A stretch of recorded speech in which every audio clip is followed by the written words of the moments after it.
Hey guys, welcome back to the channel. This is a story about what if Naruto was banished by the Konoha Council. Before I start, please support for more amazing content, and do consider subscribing to my channel and share this video with your friends. This is written by Whisper Yoyo and link in description and support writer. Let's start the video. After all that nonsense at vote, Naruto had beaten Sasuke. The dead last of the academy beat the prodigy Uchiha of Konoha. And how, you may ask? Well, the important parts are as follows. Naruto chases Sasuke. Sasuke shoves a Chidori into Naruto's shoulder. Naruto uses Kyuubi's chakra to beat the holy hell out of Sasuke. Sasuke uses the second form curse seal. Naruto goes into his one-tailed form but accidentally puts too much oomph into his Rasengan. Naruto knocks Sasuke out with said technique and drags him back to Konoha with another Chidori through his gut this time. Get all that? Awesome. Naruto was dragging Sasuke back to their home, and could see the gates not too far away. He let out a stiff chuckle to ignore the pain in his gut from the second Chidori Sasuke used on him. He chuckled out, though through gritted teeth at the pain. See that, Sasuke? I told you I'd beat you and take you back home. And that's exactly what I did, team. As Naruto was heading back to the gates of their home, he started to wonder if this was finally gonna be the moment. That moment he had been clamoring for ever since he became a ninja. The moment that the villagers, both civilian and shinobi alike, would acknowledge him and see him as more than the village pariah. The moment when he finally gets the positive attention he always wanted from everyone here. The moment when he was going to treat it like an actual human being. He has people that care for him. Irika, Ayam and her father, Tsunade, Tenten and Rock Lee from the orphanage. But that was only a few out of an entire village. When people keep treating you like the plague, then it's pretty easy to forget who you are in order to gain their approval. Naruto was hoping that this act of bringing back the last Uchiha that was treated like royalty would finally make him liked by the majority of the village instead of the few he knew. Yet something in the back of his mind just told him that that would never happen and that he would be treated worse. Maybe even arrested or something. Why not? This chapter is already pretty meta anyway. Moving forward, Naruto shook his head at those thoughts and focused on keeping his promise to Sakura. Almost there. Almost home. As soon as Naruto was in eyesight of the village gates, he saw one of the guards quickly rush off to inform Tsunade that he returned with Sasuke Uchiha. The other guard quickly rushed over to the bloody blonde just in time to catch him before he collapsed. The wounds on Naruto's body were severe, while from what Izumo could see on Sasuke, the Uchiha looked as if he was attacked by an old man with a cane who used to be a superhero or something. Naruto looked like he had played Russian roulette with a loaded shotgun. Izumo was about to pick Naruto up and carry him to the hospital to get treated, but that was when a familiar voice stopped him. You can hand the gaki to me. Izumo turned to see the Toad Sannin standing behind him with a stern look on his face. I'll take it from here. You bring Uchiha-sama to the hospital. Izumo was about to question the old toad until he saw a very deathly gaze coming from the man. Not liking the idea of dying by a Sannin outweighing his judgment on where said Sannin was going to take Naruto, Izumo reluctantly nodded and handed the blonde to Jiraiya. Jiraiya in turn slung the blonde over his shoulder and shunshined away from them. Why don't I like what's going to happen now?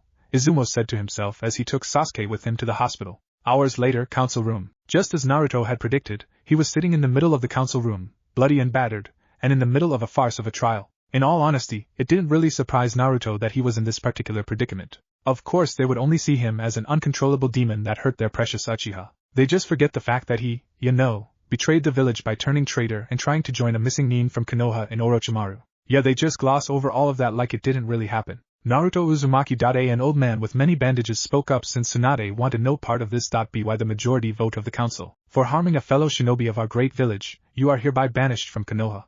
If you were to step foot within Fire Country, then you will be killed on sight. You have until tomorrow to pack your things and leave our village. Demon. Naruto sighed as he saw the smug looks on most of the faces of the council. They had waited for such a long time to be able to either banish or kill off the Uzumaki that it was borderline ridiculous. The elders, the civilian council and even some of the shinobi council. I say some because aside from Hayashi, who was friends with Minato back in the day, all the other clan heads detested the blonde boy. To Naruto, they never liked the idea of him being close to their children and corrupting their minds, as they would put it. Naruto sighed as he stood up and limped out of the room, not really giving that much of a shit anymore. He passed by many people and overheard their displeasure and how he roughed up their precious little Uchiha brat. He didn't even bother as he made it to his rat-infested, dilapidated apartment home. He didn't even bother closing the door or taking off his sandals as he just started packing. Whatever meaningful possessions he had, which were very few and far between, he packed like clothes and his frog wallet pouch thingy, before heading out of the building. As a last fuck you to the guy who owned the building that was absolutely horrible to Naruto, said blonde decided to rig paint bombs in his room along with the old man's just because at this point. Naruto walked down the street and noticed that people were actually cheering at the fact that he was banished now. Gee, I wonder how they all found out. Naruto thought to himself sarcastically. Since he was banished now, the people of the village had started to call him things like Kyuubi brat, or saying that the fourth should have killed him when he was reincarnated as the blonde. Since most didn't know how Fuinjutsu worked, they always assumed that Naruto was the Kyuubi and not its jailer. Not so bright bunch really. Naruto ignored them and made his way towards the gate once again. It's funny really. Earlier that day he left with his friends in order to bring his supposed best friend back home. Now, he was leaving through these same gates as a banished ninja. Speaking of which, once he got past the gates he took his headband off. Naruto looked at it for a brief moment before tossing it over to Izumo. Said man caught it, still in shock at what he had heard not too long ago. Naruto smirked at him, and nodded before walking away into the forest. Roughly 2 hours later, the real beginning of the story. Naruto had been walking for a while now and decided to rest close to the border of Wind Country. Seeing as though he was unwelcomed in Fire Country now, he decided to try his luck in Suna. At least he had friends there in the form of Gaara and his siblings. Those three were a massive help when Orochimaru's Sound 4 attacked one by one. Naruto sat on a rock while slowly realizing a few things. 1. He had no food. 2. He was hungry from not having said food. 3. His body had slowly healed with aid from Kyuubi. And 4. He was being followed. Naruto turned around and quickly dodged a kunai before getting into a defensive stance with a kunai of his own. He stood at the ready for anything until he felt about 10 or so chakra signatures approaching fast, all with high chakra. Not wanting to test his luck today, Naruto ran away, but unfortunately his body wasn't fully healed. He was moving in a sprint as he couldn't move too fast from his still untreated wounds from Sasuke. Damn it, Naruto yelled to himself as he knew that there was no way he could escape his pursuers like this. If I live through this, I swear I'm gonna get stronger so this doesn't happen again. Too bad for him that a well-placed and very fast kunai embedded itself into his left leg, stopping him from moving as he fell from the pain. Naruto gripped his leg and pulled out the kunai. He took off his jacket and ripped off a sleeve to tie around the wound, but he didn't get far as another kunai pinned his right hand to the tree he was leaning on. Naruto let out a scream of pain as he saw the 10 Umbu landing right in front of him, surrounding him like vultures. Naruto could easily tell that these were Konoha Umbu judging from their outfits and masks, but for some reason these masks had the kanji for root on the foreheads. Naruto didn't know what was going on at first, but then he figured that some of the villagers paid these guys to kill him. Guess this is where my luck ends then, Naruto muttered to himself as he looked down, wondering if everything he had ever worked hard for was all for nothing. He closed his eyes and waited as he heard them taking out some things at first. Naruto didn't bother to look up as he was fairly certain that this was his end, or so it seemed until a new voice broke the dead silence. I find it very unfortunate that it takes this many people to kill a teenager. The voice was calm yet fierce, soft yet dangerous, and it sent a chill up the Rudumbu, who were planning on slapping an obedience seal on Naruto's spines. They turned to see who this newcomer was. I would advise that you all leave. Yes, I would. Naruto opened his eyes and looked over to see a fairly tall man with long red hair that's tied up and wearing some kind of white pants and red robes. The oddest thing about him, though, was the X-shaped scar on his left cheek. For some reason, Naruto felt calm when he saw this man. No idea why, but this guy just seemed friendly to him for some weird reason. Silent ninja, I see. The man spoke once more as he placed his left hand onto the hilt of his blade still in its sheath. The Root stood ready to attack this man, and he simply sighed. It appears I have no choice then. The Root Umbu rushed at him with incredible speed. Naruto shouted for the apparent samurai to run away, that there was no way he could take on some of his former village's best ninja. The man didn't respond as he simply stood motionless. The Root were mere feet away when the man opened his eyes. Faster than most people would be able to keep up with, the man drew his sword and began dancing around the Root Umbu. His sword danced along with him as he moved forward, until he was standing right in front of Naruto, sword covered in blood and in a reverse grip. Naruto looked on in both horror and awe as the Root Umbu started to fall apart as blood sprayed from their bodies one by one. Only the last one wasn't doing the same as he simply fell to the ground clutching his spine and neck in pain. Whoa! Naruto spoke as the man whipped his sword so the blood would come off. They were the best? The man asked Naruto while sheathing his now semi-clean blade. Then no wonder it took that many to try and kill you. That was incredible, Naruto said in amazement, despite being in pain and still pinned by the hand on a tree. Who are you? The man smiled a warm smile as he bent down and took the kunai out of Naruto's hand, causing the boy to wince a little at the pain. My name is Kenshin. He started as he took out some gauze from his pocket and wrapped it around the wound. Kenshin Uzumaki. Wait a second. Naruto raised a brow, causing the man to tilt his head a bit. My name's Naruto. Naruto Uzumaki. Kenshin gasped for a moment and went wide-eyed. You're an Uzumaki? Naruto didn't know how to answer that since he didn't know what the man meant. But the Uzumaki family has red hair, not blonde. Unless... Kenshin placed his hand on his chin as he thought about it for a moment. No offense, Kenshin, this got said samurai's attention.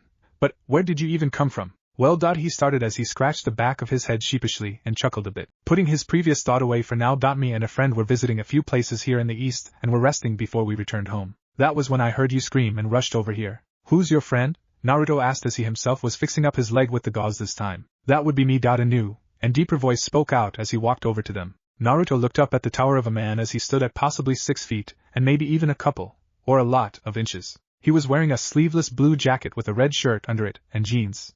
He had a very muscular frame and plain brown hair. He walked over to the two and Naruto felt very small under his stature. Kenshiro, Kenshin spoke out as he stood up with a smile. Glad that you came over. The now named Kenshiro nodded. He looked at the still shocked and slightly scared face of Naruto. You don't have to be afraid, child. I will not harm you. It's not really that. Naruto started as he continued to look up to the man. It's just, man, you're freaking huge. Kenshin chuckled a bit while Kenshiro smirked at the blonde's childlike retort. What is your name? Kenshiro asked. My name is Naruto. Naruto started proudly before being cut off by Kenshin. His name is Naruto, Kenshiro, that it is. He interrupted. Kenshiro nodded before walking along. We should go before nightfall. You know what'll happen if we miss our window. Right. Kenshin started before standing up and looking down to Naruto. Would you like to come with us, Naruto? What? He asked the smiling man that just killed a bunch of umbu and left one writhing in pain. Would you like to come with us? Kenshin asked once more. You were clearly kicked out of your home for some reason or another, and if I heard right when you were running, you said you would get stronger if you survived. Naruto gasped a bit. I could help train you. A few others would as well. Yes, they would. Naruto thought about it for a moment. He barely knew these guys aside from their names. Was Kenshin related to him, or maybe his parents? What exactly could he do? He was just kicked out of Konoha and saw that no one would miss him. Add on to the fact that someone had paid some umbu members to kill him, so that just makes thinking it over a lot easier. Do it, kid. The deep voice of the Kyuubi spoke in his mind. Really? Naruto asked him. I sense something different about these two. Wherever they're from, they will help you. Go. Kyuubi finished before fading away into Naruto's mindscape once again. Naruto looked up into Kenshin's eyes and grinned a big tooth grin. Okay. I'll go with you. Kenshin sighed in relief as he helped Naruto up. That's a relief. Hey, Kenshin. Naruto started after he grabbed his bag and what was left of his jacket. Yes, Naruto? Where exactly are you guys from anyway? Kenshin hoisted Naruto up and sat the blonde on his shoulders as he walked after Kenshiro. We are from the west. Oh, Naruto started, a delayed reaction from his pretty uneducated mind. That was when it hit him like a chidori through the chest. Wait, WHAAAT, Chapter 2, The Misanthrope Local H, where we left off. Wait, Naruto shouted out as he was being carried by Kenshin. Me and Kenshiro are from the west, over the wall. Kenshin said simply, and with a smile on his face as well. Is there something the matter, Naruto? Of course there is, Naruto yelled out. You guys are from the west. Terrible things happen over there. Like what? Kenshin asked him with a confused look on his face. I heard that there are monsters of all different kinds over the wall, and that demons and beasts roam around, causing death and destruction everywhere. Naruto answered what the academy taught them of all of what was known of the west. Well, Kenshin started as he caught up with Kenshiro. Most of that is true, I suppose. Yes, I do. But the East has a very different idea of how the West is, while we in the West know quite a bit of the East. Like what? Naruto asked rather hesitantly. We know that you all use chakra here, whereas in the West there are a myriad of energies to draw from.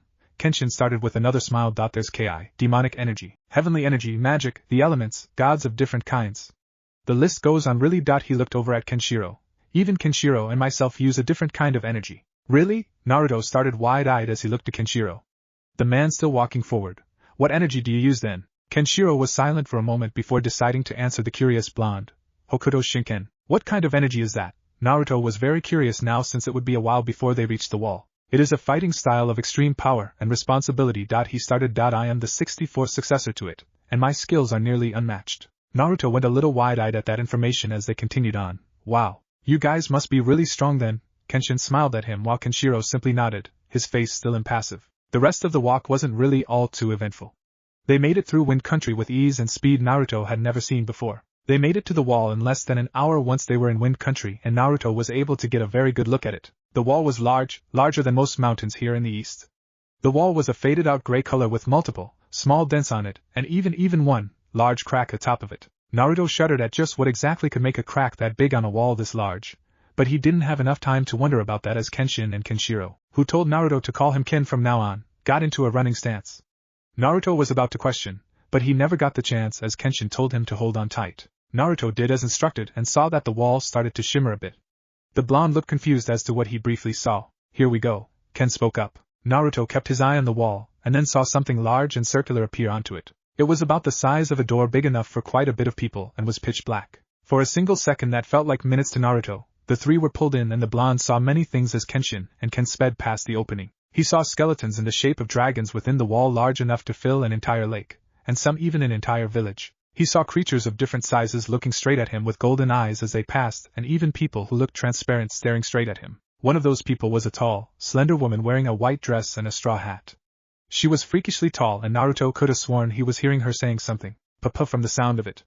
As quickly as they entered though, and as vivid as those images were, they were now on the other side of the wall. Naruto went limp on Kenshin's back for a second, processing as best as he could to understand what the hell he just saw back there. He quickly covered his mouth, hopped off of Kenshin's back and went over to a bush to throw up what little food he had already eaten. The first time going through the portal is always the hardest, Kenshin said as he rubbed Naruto's back gently. "You'll eventually get used to it." Naruto finished and looked up to the man before taking in his surroundings. This side of the wall looked vastly different from the deserts of Wind Country. They were standing in a forest of some sorts with large, luscious trees that seemed too large at the trunks to the top. There was green grass all around them, plants, flowers and wildlife roaming around as well. The animals looked a little weird, with some of them being different colors, such as with the deers being a dark green and antelopes being a deep red color. The three moved on with Naruto back on Kenshin's back to allow his leg to heal fully. There were a lot of weird things they passed by, but one thing that caught Naruto's attention was when they passed this small lake and a rather interesting deer was standing on the water. Naruto looked at it, and saw that it had brown fur on its body with a burly white fur on the underside of him. He also saw that it had multiple different sized antlers sticking out of its head. The strange red-looking face and eyes seemed to be staring straight at Naruto, judging him for something the blonde didn't know of yet. Kyuubi was very hushed when it saw the deer for some reason. They passed through the forest and made it to a clearing where Naruto got a very good look of the landscapes out in the distance. There were some more forests far out, many large buildings that looked like castles separated far from each other, and other interesting areas as well. "Welcome to the West," Ken spoke to Naruto while the blonde looked up to him, then back towards the areas. "I guess it's time to head back home," Kenshin spoke up. He turned to Ken. "Would you like to accompany me, Ken, or are you going back to your wife first before reporting in?" "I must get back to Yuria," Ken spoke as he walked off in another direction. "She needs to know I have come back safely. Make sure to report in with Dr. Richards when you get the chance," Kenshin told him as he left. Ken waved his arm up as to acknowledge that he heard the red-haired man and continued on.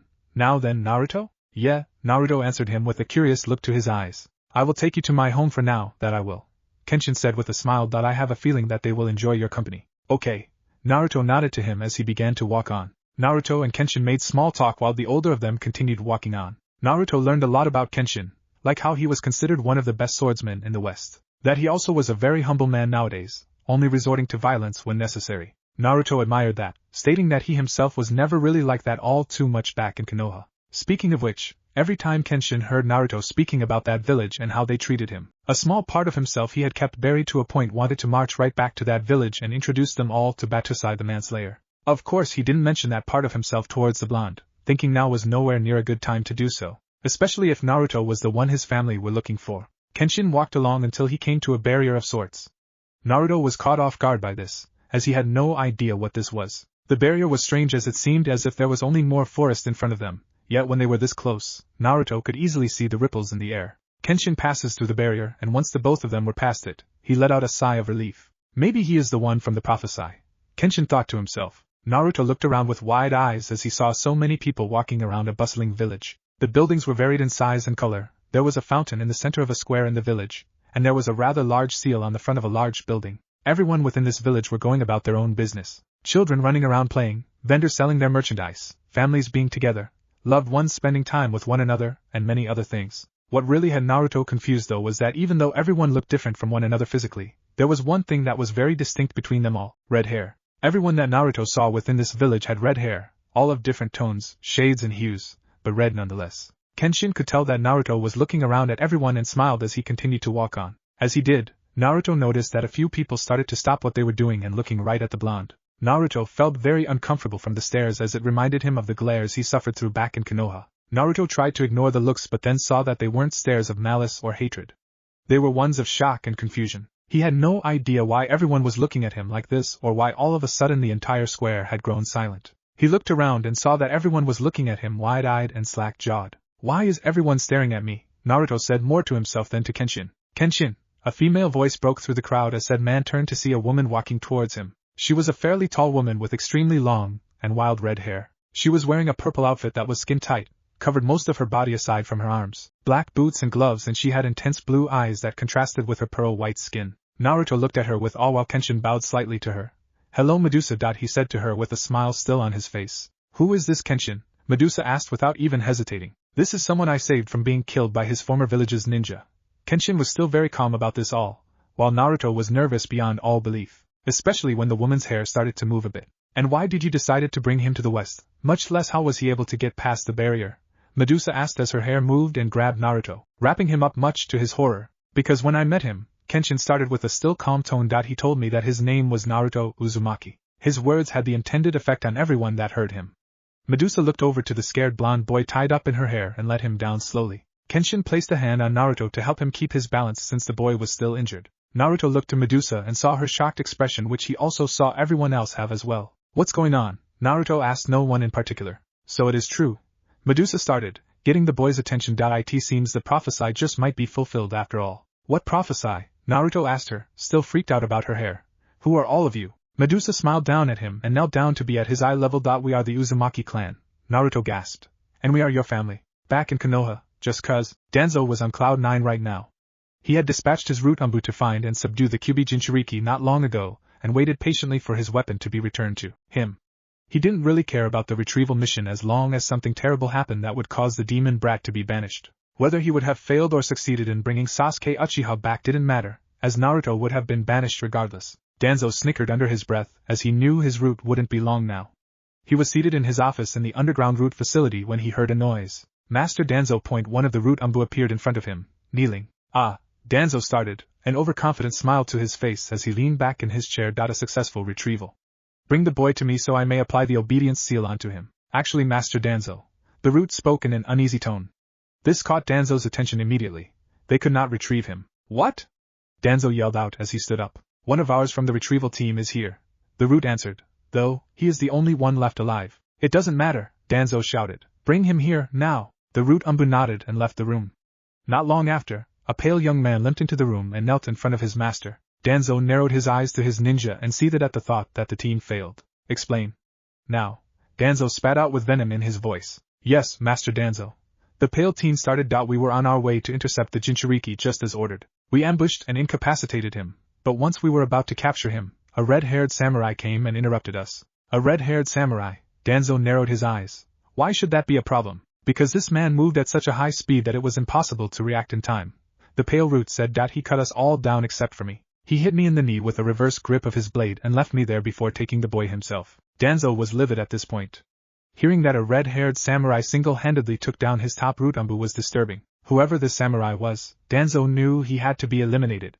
This samurai had stolen his weapon, and that would not go unpunished. Uzumaki Village, Council Room. Right now, Naruto was sitting in a chair at a round table with 5 other people on one side and 3 others on the other. All of them were staring at Naruto, with a few in disbelief and a few in shock. Kenshin was there and sitting next to Naruto. Sitting all around him were a very interesting bunch of people in the Uzumaki clan. There was a woman with long, bright red hair and brown eyes. She was wearing a suit of armor and was leaned back in her chair with her arms crossed. He had her eyes narrowed as she stared at Naruto with a judging look to her face. Her name was Ezra. A man sitting next to her with short, faded red hair was leaned onto the back of his hands as he rested his elbows on the table. He had on a black mask that covered his eyes but gave the impression that he had whited out eyes. He was wearing a tight red shirt that didn't cover his arms, black pants with black boots, black gloves, and had a quiver and a bow next to his chair. He didn't reveal his real name to Naruto, or even say anything, but Kenshin said to call him Red Arrow. Next was a very calm man with long red hair that also went over his shoulders. He wore a red outfit and Naruto could vaguely see a red rose in his hair. He looked to Naruto with those green eyes and a mixture of curiosity and surprise. His name was Shuichi, but everyone called him Kurama. The next person was a teenage girl with her reddish hair tied up in a ponytail. She had fair skin, bright green eyes, wore a crazy blue and black outfit that hugged her tightly with 5 stones attached to her right arm, and had a catlet buckle with the Uzumaki swirl for eyes. She was one of the few looking at Naruto with disbelief. Her name was Gwen. After Gwen was Medusa. The 3 on the other side were interesting to say the least. The one next to Medusa was a man wearing a red suit with a blue lightning on a chest piece. He had on a mask that really only covered his cheeks and forehead. Naruto could see his green eyes and reddish hair atop his head. He was leaned back in his chair with his red boots propped up on the table. Just like Gwen, he also had a look of disbelief on his face. His name was Wally, or as Kenshin explained to Naruto, the Flash. After Wally was a girl a little shorter than Gwen. She wore a tan cloak with a hood over a pink shirt and gray pants, and had green eyes like most of the others here. Her hair was a bright red and cut short as to not get in her eyes. She was a bit in shock as she stared at Naruto, but hid it through her smile. Her name was Shirayuki. The last of them was another woman with hair almost similar to Medusa's, but hers wasn't as long or had as much volume. She was wearing a black coat over an all-black outfit that was partially baggy with the pants but tight on the shirt. The shirt had a yellow X in the Uzumaki swirl on her chest. She looked at Naruto hard with her blue eyes, and for some reason Naruto kept hearing a faint voice in his head that wasn't the fox's. Her name was Jean. Jean, that's enough, Medusa said from the head of the table. Jean looked to her then nodded. Sorry for that, Naruto. She continued on.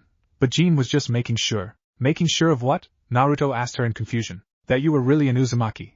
Jean answered as she leaned back in her chair. And I have got to say, your village was a real piece of work. Naruto had no clue what she was talking about. He actually had no clue just what was going on for the most part. So, let me see if I can get this straight, Kenshin. Ezra spoke up as she turned her scowl towards said samurai, causing him to shiver a bit. Your task from us was to find remnants of the Uzumaki clan within the east, with your larger task being to find any scattered demons to bring back before the portal closes. Yet you come back with neither. She narrowed her eyes to him. Why is that? Kenshin started his tale as to what he and Ken were up to and meeting Naruto. The others in the room, besides Jean, were more than a little surprised by what they heard. And that is how we are here. Yes, it is. Shirayuki looked over to Medusa with wide eyes. That you don't think he's the one from the prophesy, do you? Medusa leaned back in her chair.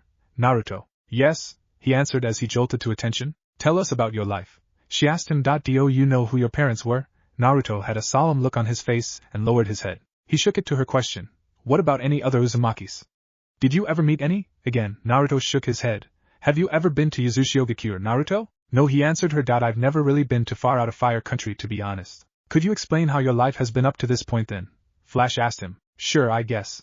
And boy did Naruto explain his life to them. He started off with his pretty miserable childhood and the abuse he suffered by the hands of the villagers and shinobi alike. How he would go to bed hungry in alleyways and dumpsters until he turned 5 and was given a shitty apartment. How he was treated like a pariah by everyone there, and whenever he tried to talk to the children his age to play with them on playgrounds, he was always chased away by the parents. How he put on a mask to hide his pain and anguish, all the while saying to himself that if he became Hokage, then everyone would have no choice but to acknowledge and respect him. In the back of his mind he knew that was a fool's dream, but it was the only thing keeping him from losing his mind. He also explained that when he was born was the exact same day the Kyuubi attacked his former village, and thanks to a traitor who told Naruto the truth, was sealed into him as a baby. I knew you smelled familiar. Kurama spoke up. What? That caught Naruto's attention. It's been a while, hasn't it, Kurama? He started as he raised his hand up to Naruto. Why don't you say hello to an old friend? His hand started to glow as his appearance changed. His long red hair changing to a bleached out white, he grew white fox ears atop his head, and his outfit changed in a gust of wind.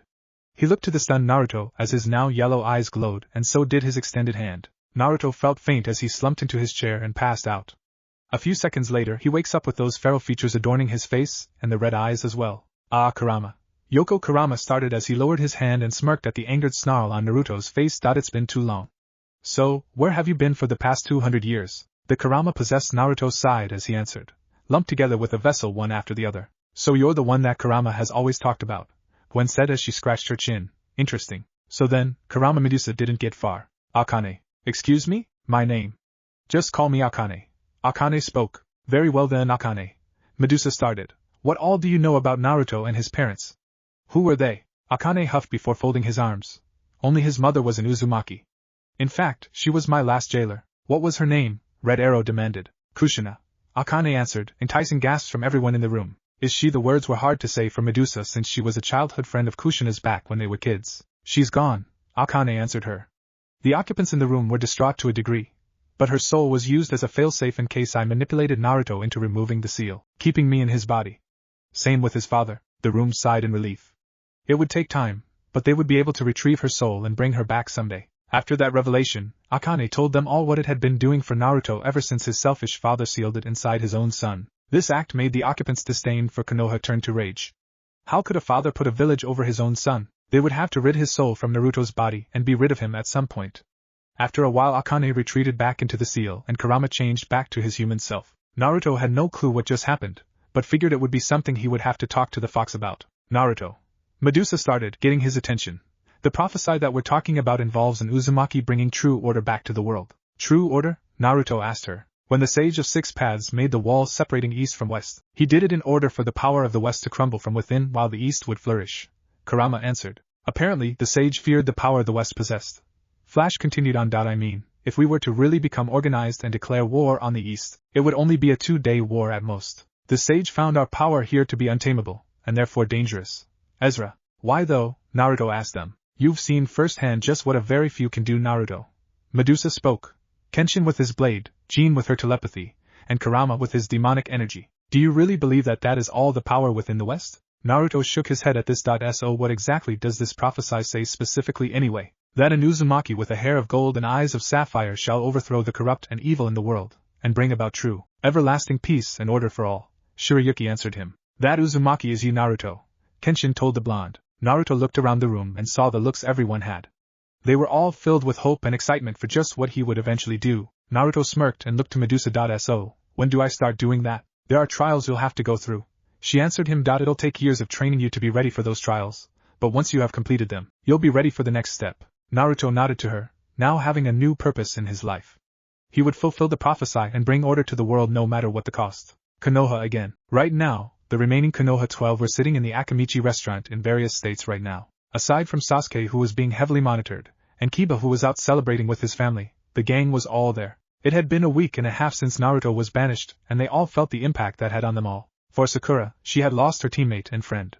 She had begged him to bring Sasuke back no matter what, and was glad when she heard that the both of them made it back home. She wanted to go and see him, but was told not to by her mother, a councilwoman. Now she knew why. She cried for a few days at the revelation that no matter what she did to him back then with the insults, or the hitting, was nothing compared to what the villagers did to him. She missed her friend. Hinata hadn't stopped crying this entire time.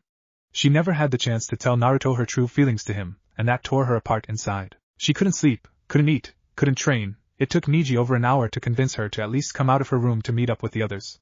She looked terrible. When Niji was finally released from the hospital and heard of Naruto's banishment, he was outraged. The mission was a success, and the fact that no one on the retrieval team died was a miracle. So why had Naruto been banished? When Niji found out, it took all the willpower in his body not to march over to the Uchiha's room and end him with a strike to the heart right then and there. He cried that day. Not just because he lost a friend, but because he lost the person that changed his life forever. Lee was heartbroken to hear that his youthful friend had been banished for doing the right thing. He screamed out to the high heavens how unyouthful it was for the powers that be to banish someone with a heart of gold. He was so distraught that he ran around Konoha over 1,000 times on his hands until he collapsed from exhaustion. Shino, even though he was stone-faced when he heard the news, was furious at the news. He wanted to march into the council room and let his bugs have at them all, especially his own father that was on the shinobi side that voted on Naruto's banishment.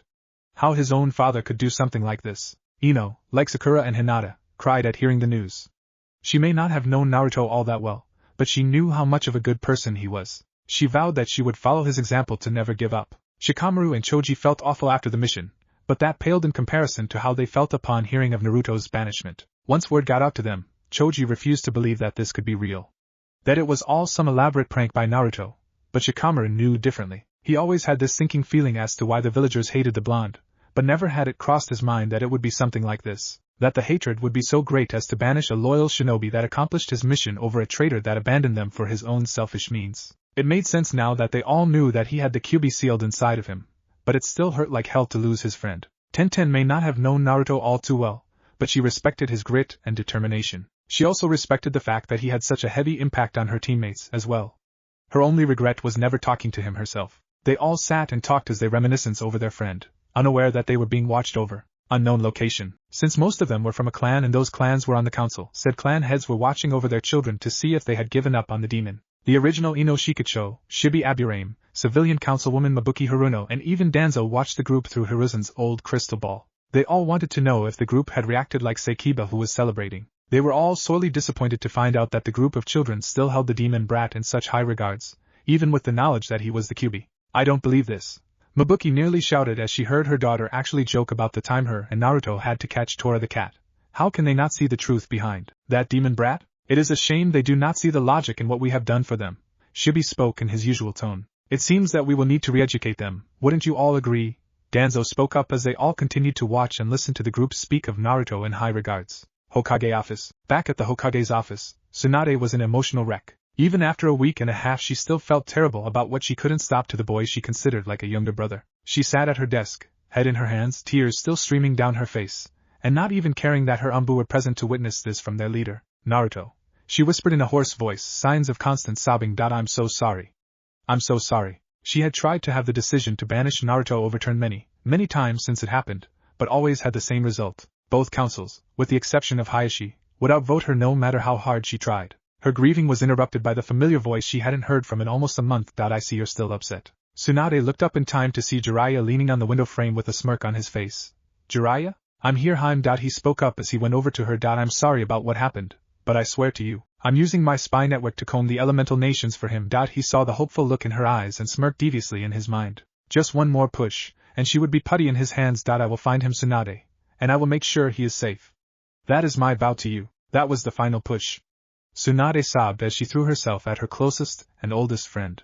Hopeful that he would keep his word and find her little brother. She wanted so badly to find any comfort from this nightmare she found herself in that this just felt natural to her. Unbeknownst to her though, Jiraiya was grinning at how his plan had come to full circle. Now all he had to do was find the Gaki and make sure that he died so Tsunade can truly be his. Uzumaki Village 3 months later. Right now, Naruto was being shown around the west by a fairly tall man with his long red hair tied in a ponytail. He wore mainly all black, had black tattoos all over his body, a sword at his hip and a red piece of cloth tied around his forehead.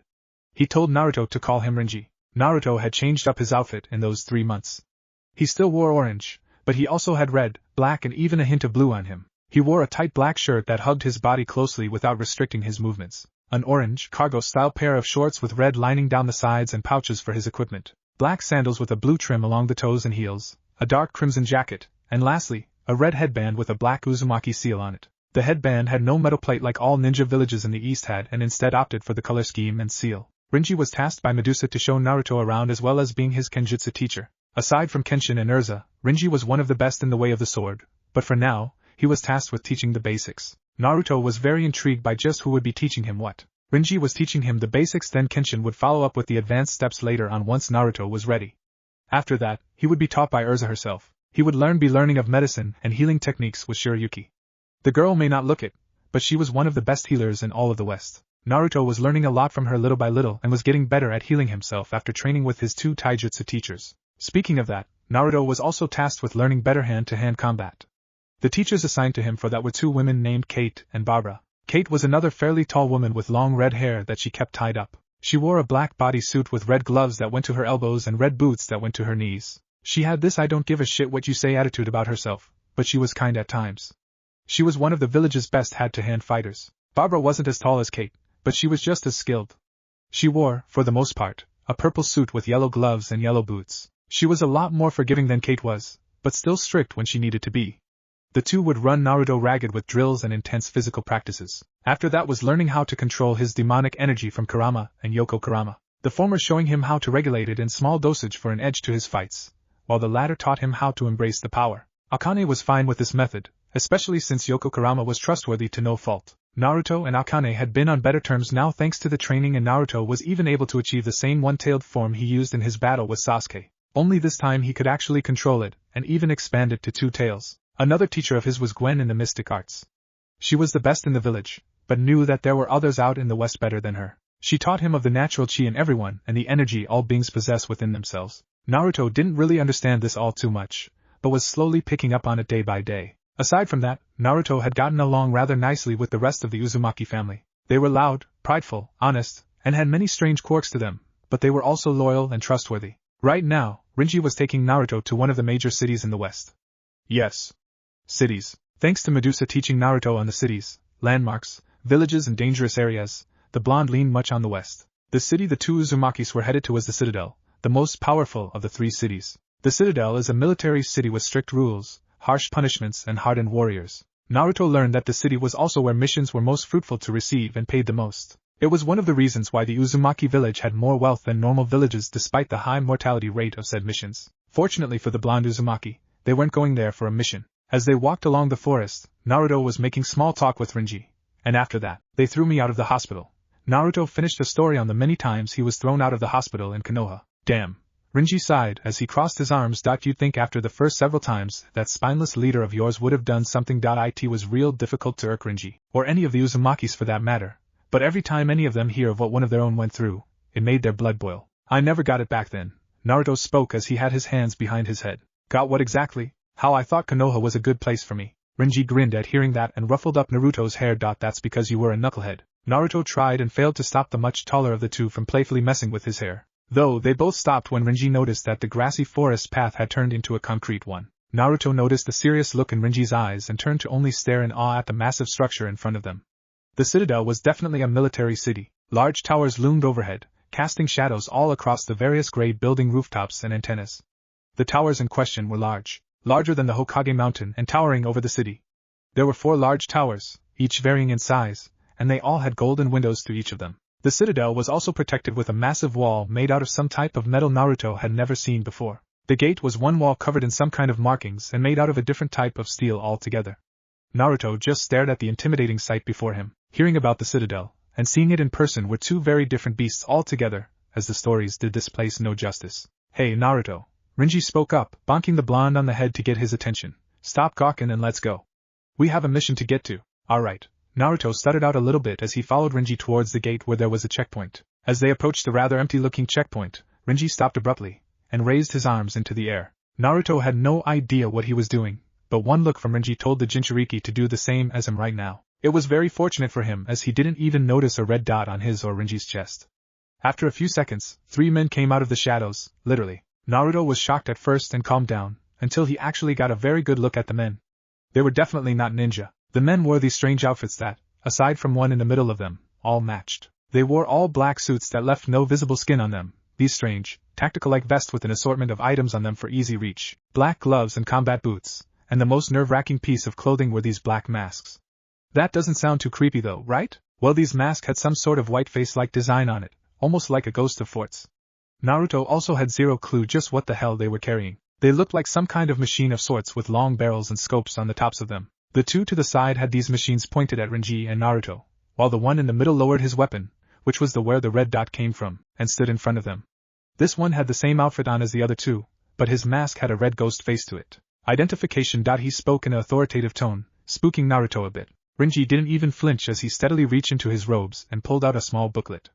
The man snatched it while Rinji put his arm back up. The man opened it up and read for a few moments before stopping to look at Naruto. Said blonde felt a growing anxiety that something bad was about to happen, but a reassuring nudge from Rinji calmed him for a moment at least. The man in the mask just continued to look Naruto up and down before turning to Rinji. I thought you Uzumakis had red hair?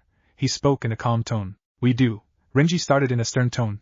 But Naruto here is a special case. He's an Uzumaki through and through, just has his father's hair instead of his mother's. And who in the hell's his father? The man asked. Rinji shook his head a bit. Not important.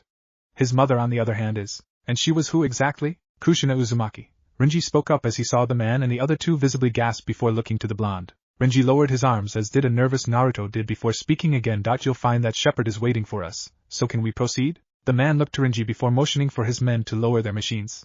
He turned and raised his right arm in the air, giving a twirling motion for a few moments. He turned back to the 2 Uzumakis and gave a salute of sorts where his right hand went to the side of his temple. Apologies are in order then. The man spoke while lowering his arm. It has been a long time since that name was heard around these parts. No problem. Rinji looked up to the wall and grinned as it was slowly opening upward. We won't be long. Understood. The man answered as he stepped aside. Welcome to the citadel. The gate fully opened and Naruto was once again in awe. The streets were filled with people going about their days despite the tight security. The people were dressed in some pretty interesting outfits. There were the same kind of guys with those strange machines walking around in groups of 2. They were stationed outside of certain buildings, and some were actually on top of some of the buildings.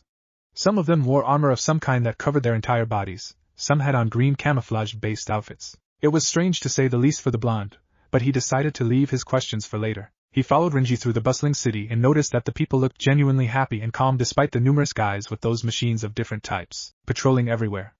Naruto found himself smirking at this though. This was already better than Konoha in terms of technology and the people. Now he just wondered why the history he learned from books spoke of the place being a harsh environment. His answer? A man running away from a building in a panic. People got out of the way while the man ran their way. Rinji, knowing what was going to happen, pulled Naruto out of the way quickly and stood on the side of the road. The man was screaming out something in his panic state. I'm sorry. It was just a small piece of bang. His words were cut off when he was hit by something that made that loud sound. It caught him in the back and went through his body. The man screamed in pain as he fell in front of Naruto and Rinji. While the older of the 2 was unfazed by what he was seeing, Naruto was freaking out. He had no idea what just happened or why this man was just all of a sudden down by whatever hit him, but he wanted to help. He went to take a step forward only for Rinji to roughly push him back. Naruto looked up to him and saw Rinji giving him a serious look while shaking his head. Naruto looked confused but nodded to him. Please. The frail voice of the man spoke as he tried to crawl to someone. Help me. He didn't get to say much after though, as a man walked over to him with one of those machines in hand. He wore a black suit and had a gruff look to him. He had shaggy brown hair and had a smaller version of those machines in hand. He stood over the man on the ground. It was just a fucking apple. Bang! The gruff man stopped the other's words as he pulled a trigger on the machine, and something flew out of the barrel, striking that man in the back of the head. Naruto saw the result of what just happened. The man on the ground stopped moving as blood pooled out of the wound and below his head, seeping into the ground. The gruff man placed his machine in his jacket and turned to walk away. As he did, he raised his right arm and 3 of those men from the gate came out of the shadows of buildings to take the body. As they did, Naruto saw that an apple fell out of the now dead man's hand and landed on the ground. That was when he realized the way the man looked. He looked pale and malnourished, like he had been starving for days. He was just hungry. As the shadow-like men left, the people went about their day once more like it was normal, avoiding the area where the blood was. Well then, Renji started. We should get going now. As he said those words, Naruto was brought back to reality. He quickly realized that that was the harsh punishments he read about. If this was the case, then he would have to get stronger to evoke change to this place as best as he could. The two continued walking on for a few minutes until they reached a building that was heavily guarded. The building was as big as the Hokage's building if not larger, and also looked the most militaristic. They went up to the doors and went inside to the receptionist's desk. Hey there. Renji spoke in his usual tone at the man at the desk. Name and mission request. The man all but demanded. Uzumaki, Renji. Renji spoke up in a more professional tone this time while keeping his smirk. Not here for mission. Here to see General Shepard.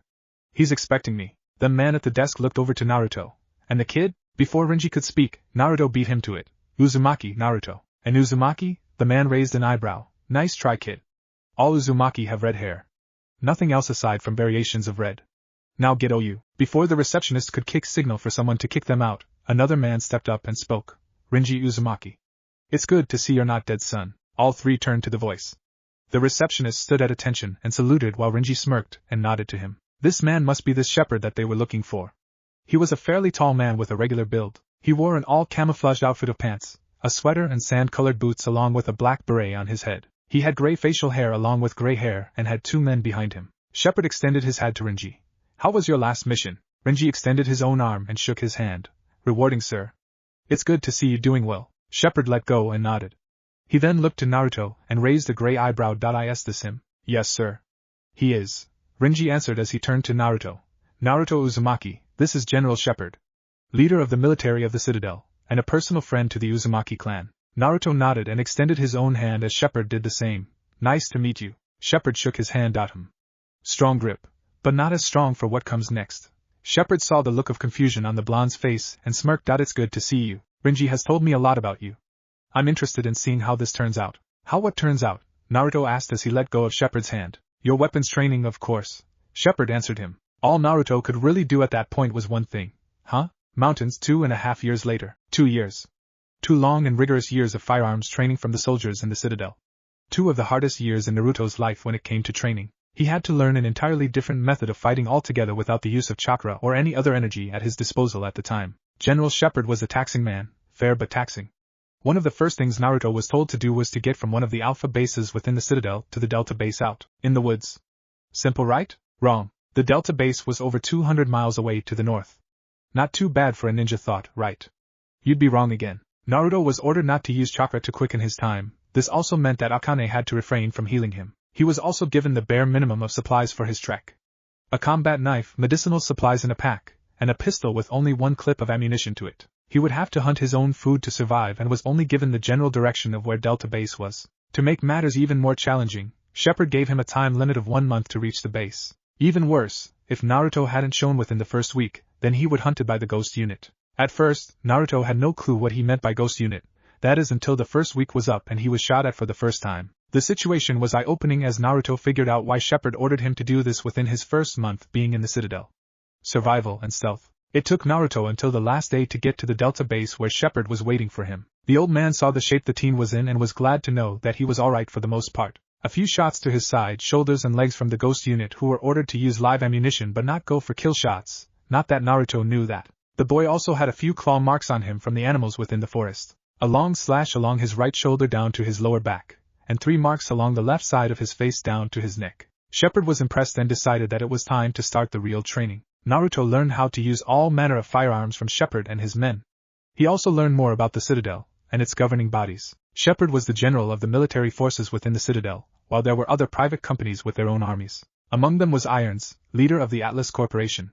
Very dutiful man in Naruto's opinion. He answers to Shepard when it comes to the sanctity of the Citadel, but operates on his own outside of the city. Another governing body was a man with no name that leads the Assassinations Guild. Naruto rarely met him, and even when he did, the man always had that gruff-looking man from before with him.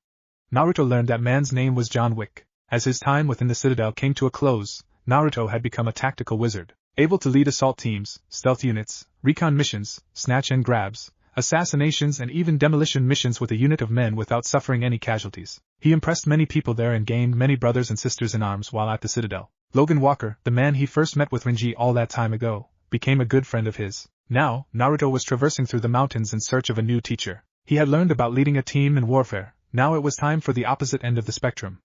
Naruto will never forget his final order from General Shepard. Flashback time. Naruto was called into the central tower within the Citadel as per order of General Shepard. As Naruto walked along the halls, he was being saluted by those he passed since attaining the rank of captain. He was currently wearing a variation of his standard outfit, camo-styled cargo pants with the ankles tucked inside the boots, a standard vest with his name over his chest, and a long sage green coat with the kanji for captain on the back. Naruto walked toward a wooden door and opened it to reveal the office of his commanding officer.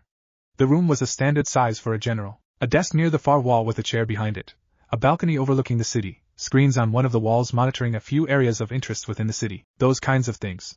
In all honesty, it reminded Naruto of the Hokage's office back in Konoha. Standing in front of the screens was Shepard as he appeared to be waiting. Naruto stood at attention with his hands behind his back, chest out, and chin up. General Shepard. He started with a salute. You called me sir. Shepard smirked as he turned around to the teenager that exceeded all his expectations. ATEs. Naruto did as instructed. Captain Uzumaki, I have a task for you. Task? Naruto questioned. Usually when he was here for a debriefing he was given a mission, never a task. I've just been informed by Medusa that she was able to convince an associate of hers to train you in the art of chi. Shepard continued, seeing Naruto's widened eyes. He hadn't heard from his clan in a few months and had requested leave to see them. It was denied due to a mission. Who was it, sir? The blonde Uzumaki asked. Shepard walked over to his desk and grabbed a file. He went back over to Naruto and handed it to him. Not much is known about him aside from his name. The Iron Fist. Naruto took the file and read it as fast as he could. Not much was known about the Iron Fist aside from his mastery of martial arts and chi. It was only rumors, but it was said that his fists glow yellow because he defeated a dragon. Naruto didn't really believe it at first, but when he saw a large troll one good time it became apparent that creatures like that most likely exist. Your task is to head towards the mountains to the south and learn from him. Shepard continued. This is your final order from me, Naruto. Sir? Naruto questioned as he looked to the man he looked up to for this short a time. Go and search for this man, learn from him and fulfill your destiny. Shepard spoke to him. Naruto took a deep breath before straightening himself. He gave a salute. Yes, sir. Flashback over. That was a week ago and Naruto still couldn't find a single clue on where the Iron Fist was. He received a note from Medusa before he left the Citadel that told him of how he could possibly find the man. Possibly. He would have to look for a city that appears once every few full moons. Tonight was the night. As Naruto continued his climb, he could feel it. A pull that was strong to him, yet calming. He finally made it to a ridge that had a cave entrance to it, and took a deep breath. He could feel something inside of this cave, beckoning him to come inside. Feeling his fear leave him, Naruto ventured inside, ready for whatever was waiting for him. He walked along for a short while until he started seeing markings on the walls of the cave along with light not too far off. Naruto looked at the symbols but couldn't understand the strange language it was using. He rushed out of the cave and shielded his eyes as the light inside was far too bright for the nighttime sky. Naruto let his eyes focus before seeing a man going through fluid motions and a martial art that Naruto had never seen before. The man stood at a fairly tall height, blonde hair that was unkempt and short, no shirt showing his muscular frame with not a hint of fat to it, and ragged pants that seemed to have been worn to its absolute limit. The man had his back to Naruto and was still moving through his fluid motions in a calm and slow motion with only a brief moment of speed at times. Naruto was in awe, but that was until he saw what was in front of the man. In front of him, past another archway and off in the distance was a city on a mountainside. It looked so full of life and from what Naruto could see, it had so much life to it. Lights and sounds of people could be heard because of Naruto's enhanced hearing with chakra. Whoa! Naruto spoke up, causing the man to stop his motions and turn around slowly to him. His hazel eyes focused on Naruto's blue as he fully turned and showed his chest towards the stunned blonde. On his chest was a black tattoo of a dragon taking flight to the sky. The man looked Naruto up and down before smirking and walking over towards him. So you are the one that Medusa has spoken of? He asked as he held his hands behind his back. Yes, Naruto answered hesitantly as he prepared for whatever this man would do. Good. He stopped right in front of Naruto and kept his smile. Then I suppose I should see just what you're made of. He walked away from Naruto, and stopped in front of the archway. Attack me. He spoke while keeping his hands behind his back and having his back turned. What? Naruto asked him in surprise. I must feel how your chi is when you fight. The man started. If you can make it past me and into Kunlun, then you might find what you are looking for. Naruto understood what this man was saying and dropped his gear. Something about this man was different than others Naruto had faced back in the east. Hell, he felt different than most people in the west. It didn't matter though, Naruto knew he had to get past him in order to fulfill the prophecy. He waited for a few seconds as the man had his back turned to him still before taking a deep breath. The wind was surprisingly steady despite how high from ground level they were. The few bits of dirt and dust from the mountain brushed past their feet as they waited for the other to make their move. Naruto took another deep breath before rushing over to the man with impressive speeds. He went for a straight jab with his right, but the man simply dodged. Naruto was taken aback as the man hadn't even turned around to face the blonde. Naruto didn't let that deter him as he went for a combo of strikes, each being dodged with the greatest of ease. A little frustrated now, Naruto went for a sweep only for the man to flip to the side and land in the same spot in front of him. Naruto didn't know what that was but pressed his attack. He jumped backwards into the air and summoned 3 clones, each to take a different side of the man. Each clone went for him at the same time while the original hung back to assess the situation. This was a useful skill he learned from Logan back in the Citadel. The man reacted too fast for Naruto or his clones to react as he took out the 3 clones with ease. Naruto went wide-eyed when he saw that the man still had his hands behind his back. Only now he was looking straight at Naruto. Is that it? He spoke. Is your resolve that flimsy that you would resort to that method in the hopes of defeating me? He took his arms from behind his back and got into a stance. His right arm behind him while his left in front and legs in a steady stance. Show me what you can really do right now, or leave as a failure. Naruto calmed himself as best as he could and got into stance before rushing forward, hell-bent on proving to this man of how strong he was. The man smirked as the chi he was feeling from this teen was definitely something special. Uzumaki Village. Right now both Kurama and Gwen were at an impasse. They had looked through any bit of information, both demonic and mythic, in order to remove Kushina's soul from the seal on Naruto's body. They had tried to figure out the seal design that was used on Naruto when he showed them the seal, but Kurama knew it was a seal from the Shinigami. They would need either an extreme levels of demonic energy to trump the Shinigami, or it was to the realm of the dead to retrieve Kushina's soul. Not only would that be near impossible but also a suicide mission as the realm of the dead was practically toxic to the living. Gwen sighed as she leaned back in her chair and rubbed her eyes. We aren't getting anywhere. I know. Kurama spoke as he also sighed and propped his elbow on the table they were sitting at. But there has to be a way to release Kushina. It's in these notes somewhere. I know it is. The two had been tasked by Medusa to find a way to free Kushina and possibly even Akane. They would definitely be getting rid of his father's soul as well, as that man disgusted them all to no end. So far though, after nearly 3 years since Naruto left, they were no closer than when they started. Gwen sighed again and stood up to stretch herself out. I don't know about you, Kurama, but I'm going to go get something to eat. You should take a break too, you know. Gwen placed a hand on his shoulder since the demonic user had been trying his hardest to bring Kushina back. Ichi placed his hand onto hers and smiled at her. You're right. I'll come with you. I could go for some ramen right now. Now you're talking, Gwen said with a smile as the two left the room. The two walked along the roads to get to the best food stand in the entire village. As they walked along in silence, they were still thinking of a way to really get somewhere with helping Naruto and his mother when they arrived to a fairly large stand. They went inside and immediately smelled the glorious scents within that signified the delicious meals within the kitchen. The two sat down and were met by a young man with short, spiky red hair with golden brown eyes and a white headband tied around his head. He was also wearing a dark sweater with the sleeves rolled up. He smiled to the two. Kurama, Gwen. He started in a joyful tone. So nice to see y'all again. Same as usual, the two nodded. Alrighty then. Actually, Soma, Kurama started, getting the boys' attention. For me, just 2 bowls of pork ramen this time. Just 2? Soma asked with a surprised look to his face. You guys must be really tired then. He went into the kitchen and prepared the 7 bowls of various ramen for the two. As Soma was handling this, both Gwen and Kurama were conversing with one another. When is Naruto supposed to return, Kurama? Gwen asked him. Kurama sighed. If all goes well with the Iron Fist, then I'd say within the year. A year and a half at most maybe. Yet we're still nowhere close to finding the solution. Gwen started in a defeated tone as she rested her chin on her propped hands. What are we missing? Here you go. Soma came out carrying 2 trays with the bowls of ramen on them. 5 miso ramen, and 2 pork ramen for you guys. Thank you, Soma, Kurama said as he took some chopsticks. The two were getting ready to eat until they heard a familiar voice walk inside of the stand and release a sigh as they stretched out. Man, it's good to be home. Both Kurama and Gwen turned around as they smiled at the newest entrant. She had short red hair that almost bordered on pink, an orange shirt uncovering her impressive chest, and blue leggings. Her 2 swords were attached to a belt, and on both sides of her hip. She was stretching for a few moments before opening her red eyes in surprise to the first people she saw in there. Gwen! Kurama! She rushed to the two and hugged them both. They returned the hug in kind and were smiling as she let go. Maya, it's been too long, Gwen started as she stood up and moved over so Maya could sit in between them. How have you been for 5 years? I see you developed a lot in that time. Maya laughed a bit at Gwen's jab at her huge rack.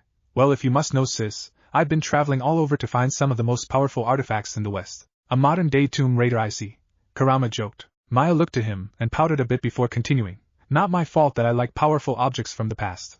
Plus, finding things with Miss Croft was a lot of fun. Always something to do with her. Gwen chuckled under her breath along with Maya while Kurama started to eat. She then looked to her sister with excited eyes. Oh, by the way, is it true that there is a blonde Uzumaki in our home now? The question caught the two off guard. I heard that there was a strong Uzumaki with blonde hair when I went to see Celestine. Some travelers from the Citadel spoke highly of him. Well, he is indeed strong, but not here at the moment, Gwen started. Well, where is he then? Right now he should be training with the Iron Fist up in the mountains if all went well with his travels, Gwen answered. Great, Maya threw her hands up into the air. I can't wait to see him. She spoke in a hopeful tone as she placed her arms down. If the rumors were true, then it seems that the future she was shown could finally come to fruition. The only problem right now is that we need to figure out how to remove a few souls from his body. Kurama spoke up as he finished up his bowls of ramen. What do you mean? Gwen tapped Maya on the shoulder as she recognized that tone from her sister.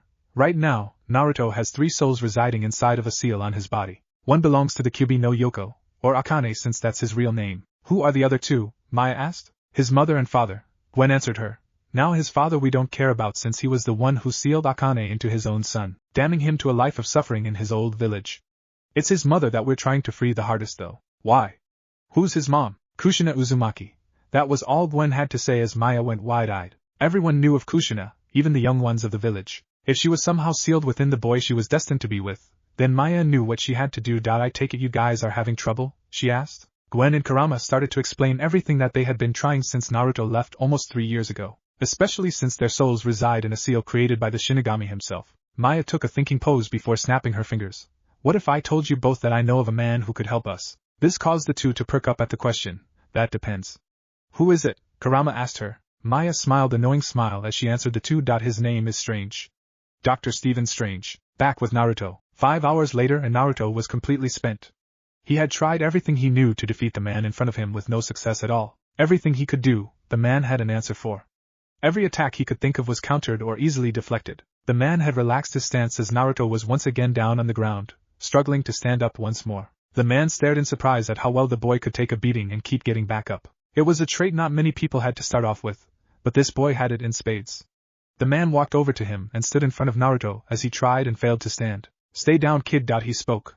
Final warning. Naruto found the strength in his arms to lift his body up. Then he found the strength in his legs and stood on them despite how shaky they were. He was bruised and beaten up, but still standing. He brought his hands up and made his hands curl into fists before speaking in a hoarse tone. Not until I get past you and prove that I'm worthy of you to train. The man smiled and nodded towards him before placing his left hand onto Naruto's shoulder, not even enticing a strike from said blonde. I see it in you, Naruto. Your chi is unique and special. It shows a warrior who has been dealt a fate and duty of great responsibility, one that through all the pain and all the sacrifice still shows the same fire to defy those who would stop him from reaching his goals. That fire inside of you is why I will train you to focus that fire, and that chi into something every great warrior needs. Naruto put his hands down and relaxed a little. And what's that? The man smirked and held up his right hand and suddenly his fist glowed a powerful golden color. Naruto looked down in awe at what he was seeing and couldn't believe his eyes. The man chuckled a little to Naruto's reaction before speaking once again. A great weapon. Naruto nodded as the man nodded to him and his fist stopped glowing. He let go of Naruto's shoulder and walked to the archway. Gather your things, Naruto, and follow me. He turned towards the blonde. Tomorrow, we begin your training. Naruto nodded and grabbed his things as quickly as his sore body could go before going to follow the man past the archway. As he walked on down a path with the man, Naruto had just remembered that he forgot to ask the man a very important question. I'm sorry, but what is your real name anyway? The man turned towards him and raised an eyebrow. And no one told you my name? He asked in a surprised and upset tone. Naruto shook his head. Everybody just calls you the Iron Fist. The man huffed as he put his hands on his hips and shook his head. Well then, my name is Danny Rand. He held out his hand to Naruto, who graciously accepted it. It's nice to meet you, Sensei Rand. Danny smirked as he knew this was going to be a very interesting year for him and his new student, the child of prophecy. Konoha, 1 year later. Tsunade was still asleep after last night. She was dressed in no clothing and instead had the sheets covering her bust and curvy form from the elements itself. Lying next to her equally naked but with a very satisfied grin on his face was the toad Sannin himself. He laid behind her and held onto her tightly. happy that the news he gave her all that time ago had changed her outlook upon him. How one simple little lie could easily leave her vulnerable to him. How desperately she was trying to hold on to some semblance of hope in a hopeless situation. Jiraiya had sown the seeds, and to his joy they blossomed into Tsunade's current state. He was happy that he finally had her, and nothing could change that. Elsewhere in Konoha, right now, the remaining Konoha 12 were meeting up for training. I say remaining since Naruto was gone, Sasuke had defected again, and Kiba was at the Inuzuka clan house training to overthrow his mother as clan head. Right now the remainder of the group had been brought into Danzo's root program at the behest of their own parents. There was protest at first as the group of ninja, Hayashi included, tried to stop what was happening, but the vote of the Shinobi Council and the Civilian Council overruled any and all statements. After nearly 4 years the group had become just like any other root umbu in Danzo's pocket.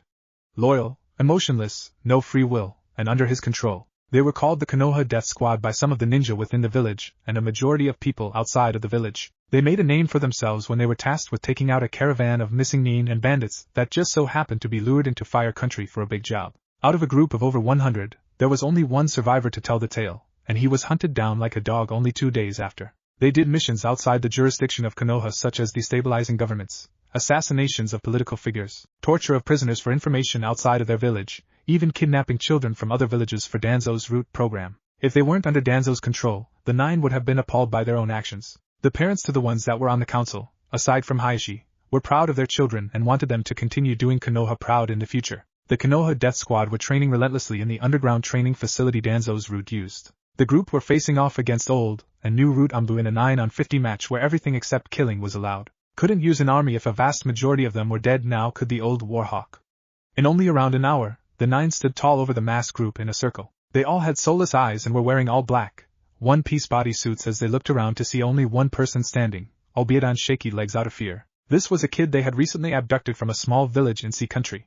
The boy was no older than 9, he had short black hair, brown eyes, and light skin. He stood there, frozen in fear as the 9 stared him down with those cold and lifeless eyes. He began to cry as they slowly made their way towards him, and he backed away from them. He tripped over one of the unconscious bodies and the 9 made their move as he cried out, but one word stopped his impeding beatdown. Enough. The sound of the old warhawk spoke out, stopping the 9 in their tracks. They all turned to see their master Danzo walking towards them in the training grounds with a satisfied grin on his face. He looked around to see his well-experienced root had fallen to them while he already knew the recent recruits would fall easily.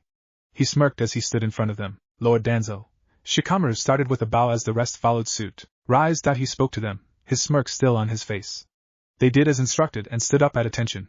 You have all done well this day. He started as he paced in front of them, noticing none of their eyes drifted as they all stared forward. So well that I have a special task for you all. What would you have us do, Lord Danzo? Sakura asked him. I have grown tired of the weak within my ranks. These newer children you all have been bringing show no potential at all. He continued to pace in front of them. The elemental nation has produced no one worthy of serving under me for the good of Konoha. That is why, he stopped in front of them all. I want children from the West. The group didn't look surprised nor shocked. They were completely emotionless. How would we get past the wall, Lord Danzo? Hinata asked him. I've heard rumors of a portal or pathway that opens once every full moon for only a few seconds that leads to the West. Danzo spoke to them. I am tasking you all to go into the West, gain as much information you can before taking several children and bringing them back here for training.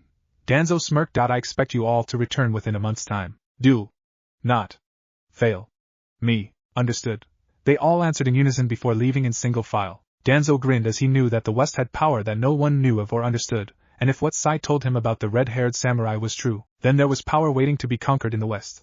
He would be the one to conquer it for the glory of Konoha, though he was completely unaware of the danger his death squad would run into. Kanluan. Right now, Naruto was walking toward the gates of the great city. For an entire year he had trained with Sensei Rand and the other masters, and for that entire year he learned so much. Beforehand, he thought he knew how to fight hand-to-hand. He thought that his taijutsu was good enough to stand toe-to-toe at least with the most skilled of fighters. His teachers both Kate and Barbara showed him how to fight properly to ensure that he could defend himself against any opponent. His time in Kunlun showed him how wrong he was. Naruto was put through some of the most hellish training he had ever been through.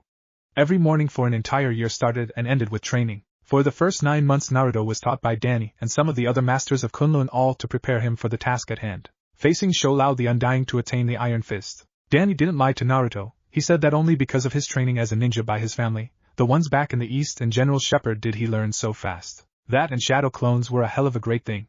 Danny stated that facing the dragon would be one of his toughest challenges to date. If he survived and received the Iron Fist, then he would be one step closer to his destiny. Naruto stood proudly as he entered into the cave, set on fulfilling his destiny. After 3 days, Danny returned to find an unconscious Naruto laying on his back, barely breathing. Fearing the worst, Danny rushed towards his student only to stop when he noticed it on the blonde's right arm. He smirked and nodded as Naruto had the dragon tattoo on his entire right arm. The head of the dragon started at the back of his hand and the rest of the body extended and wrapped around the arm. Danny also noticed that the tail extended behind Naruto's back, past his shoulder blades and to his left arm, wrapping around it completely. Danny was impressed, which rarely happened, and examined the tattoo only for Naruto to rise quickly and get into a defensive stance. Danny stood at the ready before going wide-eyed at what he saw. Naruto had attained the Iron Fist, in both hands. That wasn't what caught him by surprise though. It was the color, or to be more precise, colors. His right fist was a bright orange color, something that was very rare among the title of Iron Fist. His left was a first though.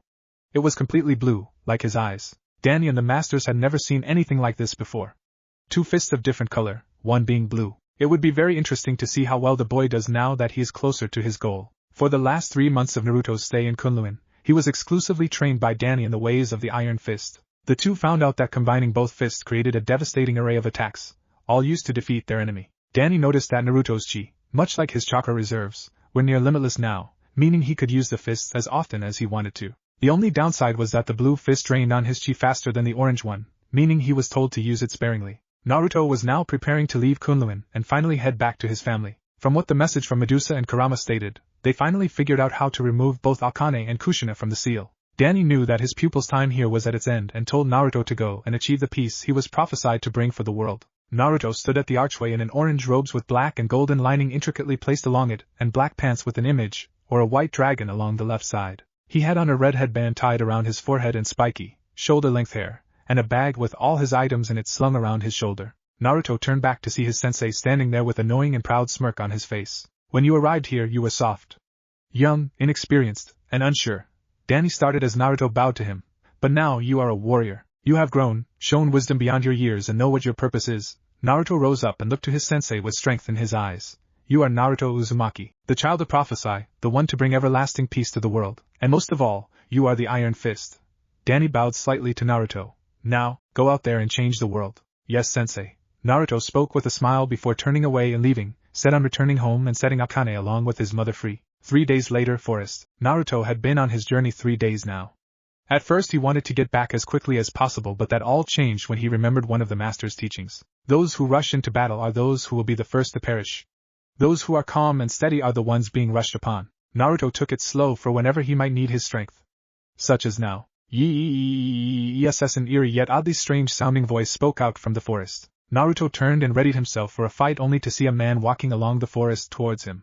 This man was a very odd-looking one. He was wearing a long, burgundy and black patterned coat that was tied with straps, pants of the same design as the coat. His hands were taped up with white bandages, black boots, and he had a stubble beard and black hair with a strange white streak on the left side going down. He was joined by another man wearing basically the same thing, only he had no taped up hands, wore a white and black patterned outfit, solid black hair with a patterned beard and white eyes. They were carrying what looked like belts of some kind, but Naruto couldn't tell in all honesty. Both men turned to Naruto and the man with the streak held his arms up to his sides. Yes. He and the other walked over towards Naruto and posed no ill will towards the blonde. This caused Naruto to relax a little but still be on guard. Ah. Brother Nero, the man with the streak in his hair started to the other. It seems we have ran into an auspicious individual. The man emphasized individual for some reason. Brother Nero looked toward Naruto and grinned. Yes, Matt, it seems that this individual is traveling somewhere. Brother Nero stepped over to Naruto and said blonde could see that his belt was hanging on his left shoulder. Tell us, are on an expedition of gold, you golden-haired individual? Naruto was completely confused. These two were really odd to him as he had no clue what they were talking about. I'm just trying to return to me family. Naruto started as he sensed really no ill will at all and just relaxed his guard. Who are you two? Yes. Matt started. I and the nefarious Brother Nero apologize. We are on an expedition of gold to procure the tag team titles and become the greatest tag team in all of space and time. Matt saw the confused look Naruto had and continued. I am Broken Matt Hardy, and this is my nefarious brother, Jeff Hardy. Hi there. Naruto nodded to them and received a nod, albeit a weird tilted one, from Jeff while Matt continued with that creepy laugh and smile that he had. So tell my golden-haired confidant. Matt started. Are you friend or are you someone to be deleted? Matt waved his right arm to the right quickly. Naruto didn't know how to answer that. My name's Naruto. Naruto Uzumaki. Both Matt and Jeff looked to each other with widened eyes before Matt laughed his creepy laugh once more. Then it seems that you would require assistance in returning to your home. I was on my way there right now actually. It'll take a few days to reach it on foot at the speed I'm going, Naruto answered them. That way of traveling is obsolete, Jeff spoke while waving his left arm to the side. It seems you require a proper transportation. Matt turned around and looked up to the sky. Vanguard 1, we require your assistance. Naruto had no idea why he was listening to these two. They clearly seemed off their rockers for lack of a better definition. The blonde was prepared to leave when suddenly, a small, white drone flew down towards the three. Naruto had seen drones before because of being in the citadel, but this one was smaller than normal ones. The drone hovered in front of Matt before he grabbed onto it, and the blade stopped. Come golden-haired Uzumaki Ai. He spoke, adding emphasis to Naruto's family name. Vanguard 1 shall take you to your people in an instant. Yes. Naruto shrugged, figuring that he has nothing to lose really. He went over and grabbed one of the handles to the drone, while Jeff did the same. They waited a few seconds before they faded out of existence, much to Naruto's shock. When they were fully gone, they stood in a realm of space with only stars and bright lights all around them. Naruto was both panicking at the fact that he had no idea where he was and in awe at the spectacle of where they were. As quickly as they had entered though was as quickly as they appeared at the center of the village. Everyone present were absolutely shocked and confused by what they had just saw, only to rejoice at the return of Naruto Uzumaki. They crowed around the three and were asking various questions about his journey, or how strong he's gotten, or what was with the new look he had. One of the first to break through the crowd was Shirayuki. Naruto, she started. Happy to see the team was alright and even hugging him. Good to see you doing well. She let him go and looked to the two odd individuals that were asking people if they were tag team champions for some weird reason. Medusa and the others broke through the crowd and saw Naruto along with the two other individuals. Naruto, she started as the two men stopped and looked towards her. Who are these two? Naruto started as he scratched the back of his head sheepishly. I honestly don't know them that well aside from their names. Matt and Jeff Hardy. www. Matt started as he looked towards Medusa and the others. It seems this reunion of family has been completed. Yes. He went over to Naruto and extended his hand to him. Good luck to you on whatever journey you come across me. Golden Uzumaki. Naruto shook his hand in confusion but with a monochrome of respect. Thank you. I think. Matt released his hold and went back to his brother and the drone. Good day to you all and whatever future endeavors come your way. He grabbed the drone's handle. Farewell. And just like that, they faded away in an instant. Everyone was beyond confused as to how they were able to enter the village in the first place, but chalked it up to interdimensional travel of some kind. Well then, Medusa started before dispersing the crowd and looking at Naruto's new look and height. You look healthy and strong, Naruto. That's good. Thank you, Medusa. Naruto thanked her. Now then, Kurama, Maya, Gwen, Medusa started as the three stood next to her, all with smiles on their faces. Though Maya's smile was very big as she saw the blonde. Today is the day that we remove Akane and Kushina. Kurama started as he motioned for Naruto to follow them inside one of the buildings. As they walked on, Maya was standing close to Naruto as they walked on inside of a 3-story building with an open courtyard. Naruto noticed her and smiled, causing her to blush at how cool and calm he was. She looked away from him but not before he saw her blush. That reminded the blonde of another person who used to do the same thing to him whenever he looked at her. He had hoped that she and his friends were doing well. The Konoha Death Squad made it to the wall to the west in a short amount of time than normal for a ninja. From what Danzo informed them of the wall, a portal of some kind opens for a brief moment every full moon, and tonight was going to be that night. With that knowledge, the group of 9 set up camp and decided to wait it out. Though, something didn't feel right about this situation to some of them. There was this gnawing feeling in the back of their minds that they couldn't shake. It told them that something was going to happen within these unknown lands. Something terrible yet relieving to them. It was hard to explain, but that didn't matter for now as they prepared for nightfall. Hours later, Naruto had already been introduced to Dr. Stephen Strange, the master of the mystic arts. The man stood tall and was wearing dark blue robes and dark pants. His red cloak was very interesting to the blonde as it seemed to be its own living being. Anyway, after calling the man up and waiting for him to enter, both he and Kurama prepared a large seal onto the grounds of the courtyard. While they were preparing this, Naruto got to know Maya well. She seemed rather odd to him at first, but he noticed that she was attracted to him for some reason or another. After a few hours the massive seal was finished.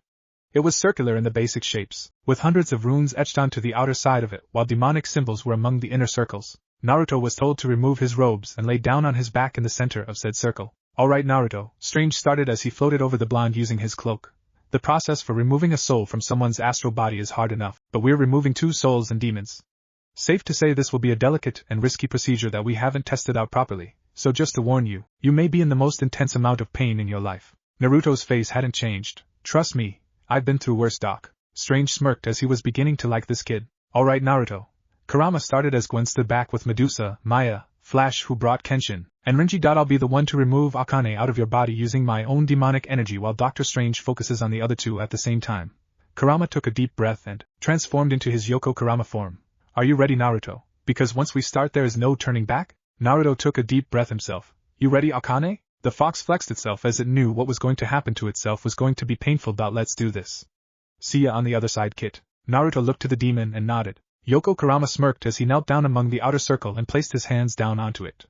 The symbol started to glow a deep red color while blending with a dark aura. Strange did a few hand motions, not hand signs like how ninja do, and an orange circle appeared upon his hands. He aimed them down towards Naruto, and then looked towards Yoko Kurama. The two nodded and then all hell broke loose. Kurama focused a large portion of demonic energy into the symbols while Strange channeled his powers into the runes to emit a yellow light from them. The resulting explosion of a red light fired from the center of the circle right into Naruto, and going high into the sky. Naruto screamed out in pain as was Akane as it felt like the two were being ripped apart, and put back together over and over again and again. Naruto's body felt like it was on fire as his skin began to burn at an alarming rate, and the seal on his stomach began to glow a violent black. The others were growing fearful of what might happen to the blonde but let both Yoko Kurama and Strange continue. Both of which were straining to do this process. Yoko Kurama began grunting as his hands dipped into the circle and began to burn. He yelled out in pain but continued the course as he began to feel Akane's unique energy. The Shiki Fujin seal was proving to be troublesome, but he could feel it beginning to break. He dipped his hands down further into the circle as the symbols and red beam grew in intensity.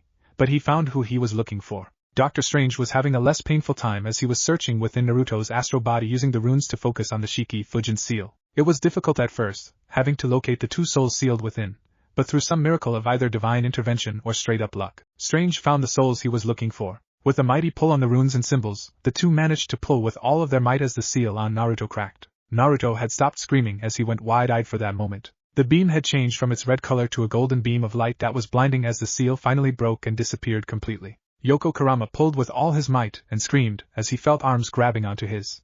He pulled and forced the body out of the circle. Strange grunted as he too pulled and forced the two souls to be removed from the teen's body. Once the three were out, the beam fired a large pulse of white and golden energy into the sky and illuminated the entire western continent in a few brief seconds. People from all facets of the West saw this and had a mixture of reactions. One person in particular looked to this and smirked devilishly. And so it begins. Back to the Uzumaki village, the beam of light finally died down. The whole clan piled into the courtyard and saw who both Strange and Yoko Kurama had in their possessions. The man with Yoko Kurama was a tall and lean man with 9 red tails coming out of his lower back. His naked, tan skin was riddled with burn marks as his long red hair covered a vast majority of his body. He was unconscious as Yoko Kurama changed back to regular Kurama and was panting in complete exhaustion. Strange held the naked astral forms of both Kushina and Minato in each arm. Both may have been only ghosts for now, but the master of the mystic arts had a plan for this. He floated down to the ground and laid both astral bodies down before doing more hand seals. The necklace around his neck opened to reveal a glowing green stone. Green runes and markings appeared on his left arm as he aimed it right towards Kushina's astral body. The rest of the Uzumakis watched in silence as Strange turned his arm that was covered in these markings and runes counterclockwise. The ghost body of Kushina twitched and morphed as it began to shake. Naruto had sat up, albeit while struggling with his injuries, and watched as the body of his mother began to glow a vibrant blue before disappearing. Everyone panicked before Strange turned his arm clockwise.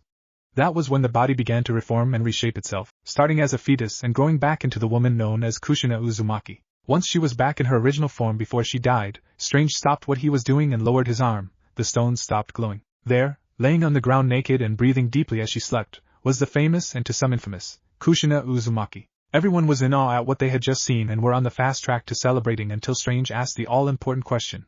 Now, what about the father? Everyone stopped what they were about to do and looked to the still unconscious astral form of the man who put the lives of a village over the life of his own son. That already angered the clan as is, but then to hear the hell that Naruto went through because of his father's selfish act, that caused that anger to turn into hatred. No father should have to place such a heavy burden on his own son and leave him alone in a village that would only see him as a monster. They were prepared to tell Strange to send him back to the afterlife so that he couldn't see the son whose life he ruined, that is until Naruto spoke up. Him to he said weakly as Maya and a kid named Natsu was helping him to his feet. What? Some of the people shouted out, shocked that Naruto wanted this man to be brought back after what he did to him. I know what everyone thinks of my father, Naruto started. How he shouldn't have done what he had done, how he shouldn't even be considered to be called my father.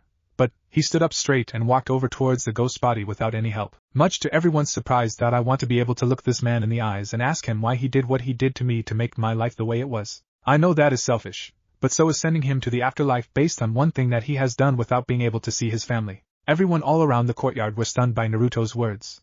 They all thought that out of everyone, he would be the main one who wouldn't want to see the man anymore. He showed a maturity and forgiveness none of them were willing to show for the man, and their respect for Naruto grew tenfold. Nodding, Strange did the same procedure to Minato that he had done to Kushina along with a seal of his own. That seal was so Minato, much like himself, could actually stand within the village without being teleported out of it. After a minute or two, Minato Namikaze was also back and laying peacefully next to his wife. Naruto looked at the two he had longed to see for his entire life. There they were, sleeping next to each other. His parents were back and Akane was free now. To the blonde Uzumaki, it felt as if a great weight had been lifted off of his shoulders. He felt relief, joy and peace. With that, he smiled right before he passed out from his injuries. Right before he could hit the ground, he was caught by Medusa's hair. She looked to the joyous smile on Naruto's face and smiled before addressing her family. Well, what are you all standing around for? We've got 2 demon foxes down, 2 people in need of clothing and a warrior that needs medical attention. Let's move it. People started scrambling while there were groups that took both Kurama, who passed out from the burns and strain, and Akane to a special area for the 2 demon foxes. Another group took both Kushina and Minato to get dressed and rest at the hospital. The last group took Naruto to the hospital as well. Without Akane constantly healing him, his injuries had to be treated by hand. This would only be the start of Naruto's journey in the West. With the skills he possesses, the removal of Akane and his parents, he was ready for the real trials that lay ahead of him. The wall, the Konoha Death Squad saw that brief flash of light from over the wall before the portal opened up. Keeping focus, the squad leapt through the portal to enter the West, partially unaffected by the visceral images they saw as they passed through, partially because of the emotional training they were forced to go through, but that didn't mean that some things didn't stick to their minds.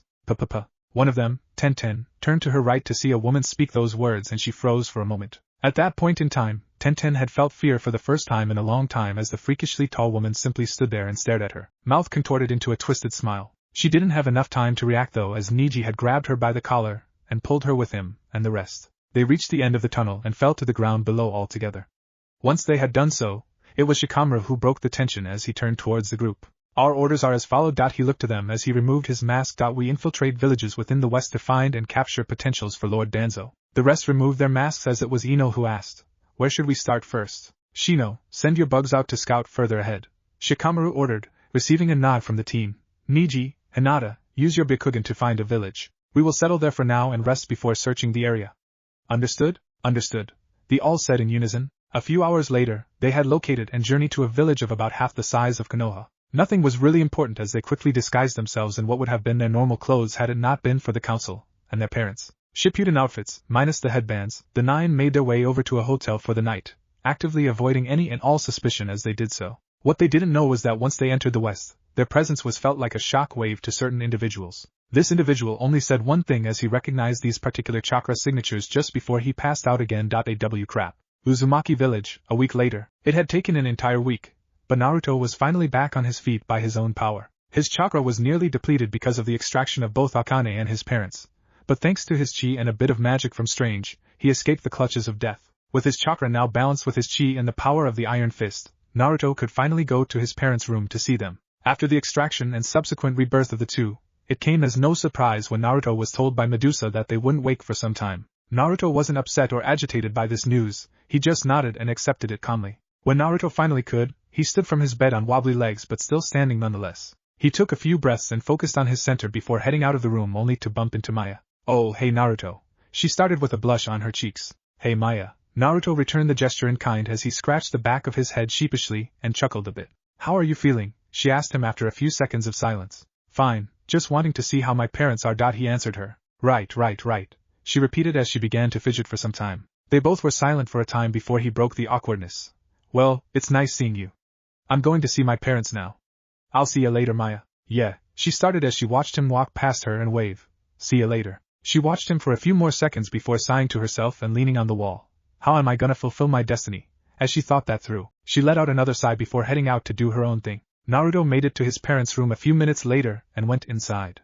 He saw them both laid out in their own beds with IVs injected into them for hydration. For him, it was a surreal sight to see his parents actually here after so long. He had gotten used to never having parents for years now, that it was nerve-wracking for the blonde to see them right here. His mother was as beautiful as he had been told by his family. Her long red hair and curvy figure made her an easy standout among the Uzumaki, but it was her battle tactics and reputation that made her something of a legend. Everyone knew of Kushina Uzumaki and how she was a fierce warrior back then, before the fall of Yuzu. Before, when she was forced to leave her family to protect the secrets and legacy of the Uzumaki in the East. A foolish reason by those that relied solely on chakra and seals for sure, but in the end they were right. She needed to live so that the child of prophecy could be born. To Naruto, despite whatever he heard from anyone else, negative or otherwise, she was perfect. He looked to his father and let out a tired sigh. So this was the Yondaime Hokage of Konoha? For some reason, Naruto thought he would be taller. No idea why. This was the man that had sealed his fate when he was born. Against the wishes of his own wife, he did what some would consider the most selfish act any father could do. It took a lot to calm the Uzumaki clan to personally send him back to the belly of the Shinigami. Medusa was very tempted to just let them have their way with the man, and they would have too, but Naruto's words stayed with them. Family was important to them, and Naruto at least wanted to know from the man's mouth on why he did what he did himself. No tricks. No force. No magic.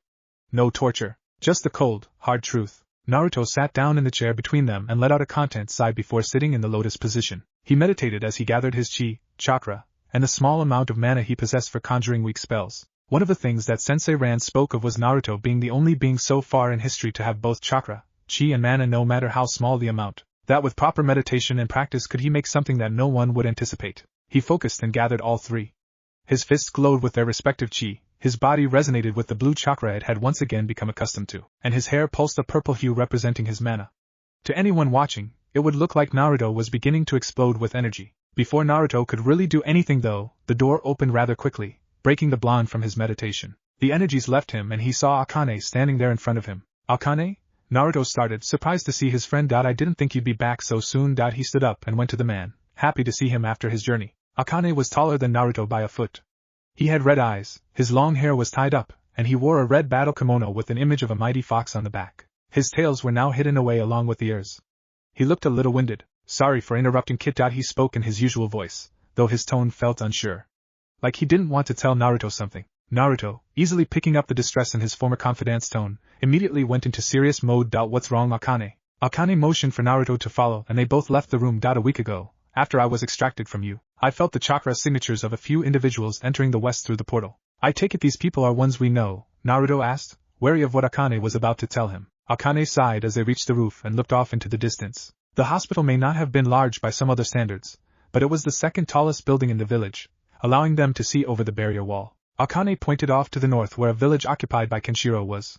Unfortunately they are. He started, and they've been busy in the name of their leader Danzo. Danzo? Naruto started, recognizing the name but not the person behind it. Yes. Akane continued. On my journey to hope that I was wrong, I went to Konoha after returning from hell.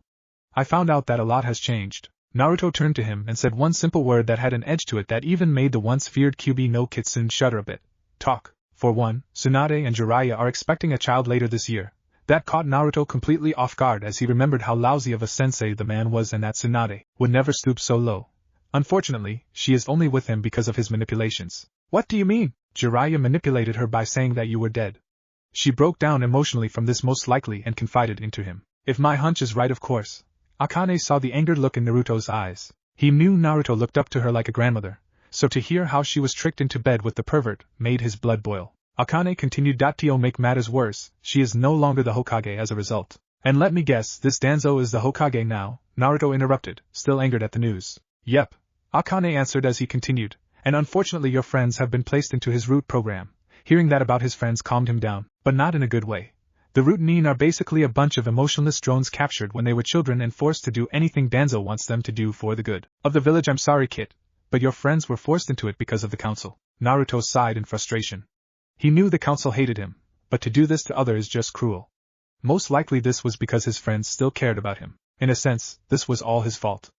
Akane continued. From what I've gathered, Shikamaru, Shino, Ino, Hinata, Niji, Lee, Tenten, Choji, and Sakura have been subjugated by Danzo and has become the Konoha death squad. It seems that Danzo wants them to find children here in the west, to turn them into these mindless drones as well. Naruto interrupted him as he looked off to where Akane pointed towards. Precisely. The Bijou answered. What are you gonna do, Kit? Naruto took a deep breath to refocus his chi and chakra before answering. Isn't it obvious? He turned to Akane with a smirk. I'm going to save my friends, and then deal with this Danzo. He turned around and was leaving the roof, followed by Akane. The Bijou chuckled under his breath. This is gonna get good. Village of the North Star. The Konoha Death Squad had been within the West for a week now and have yet to find a perfect opportunity to take a child away for their master and Hokage. It seemed that even in this practically small village only consisting of a few hundred people, even it was secured to say the least. A man in a blue jacket and blue jeans watched over the people within the village.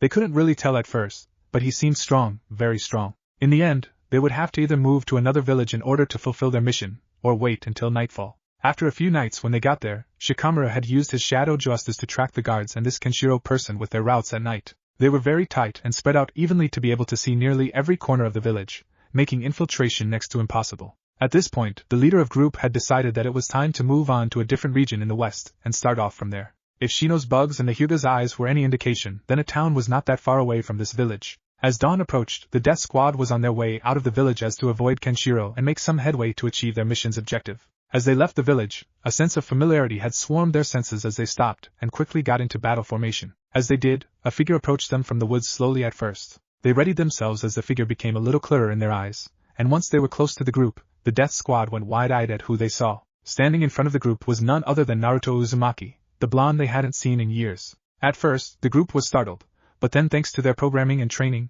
they went back to their emotionless states. Naruto saw this and frowned as he figured this was what Akane was talking about.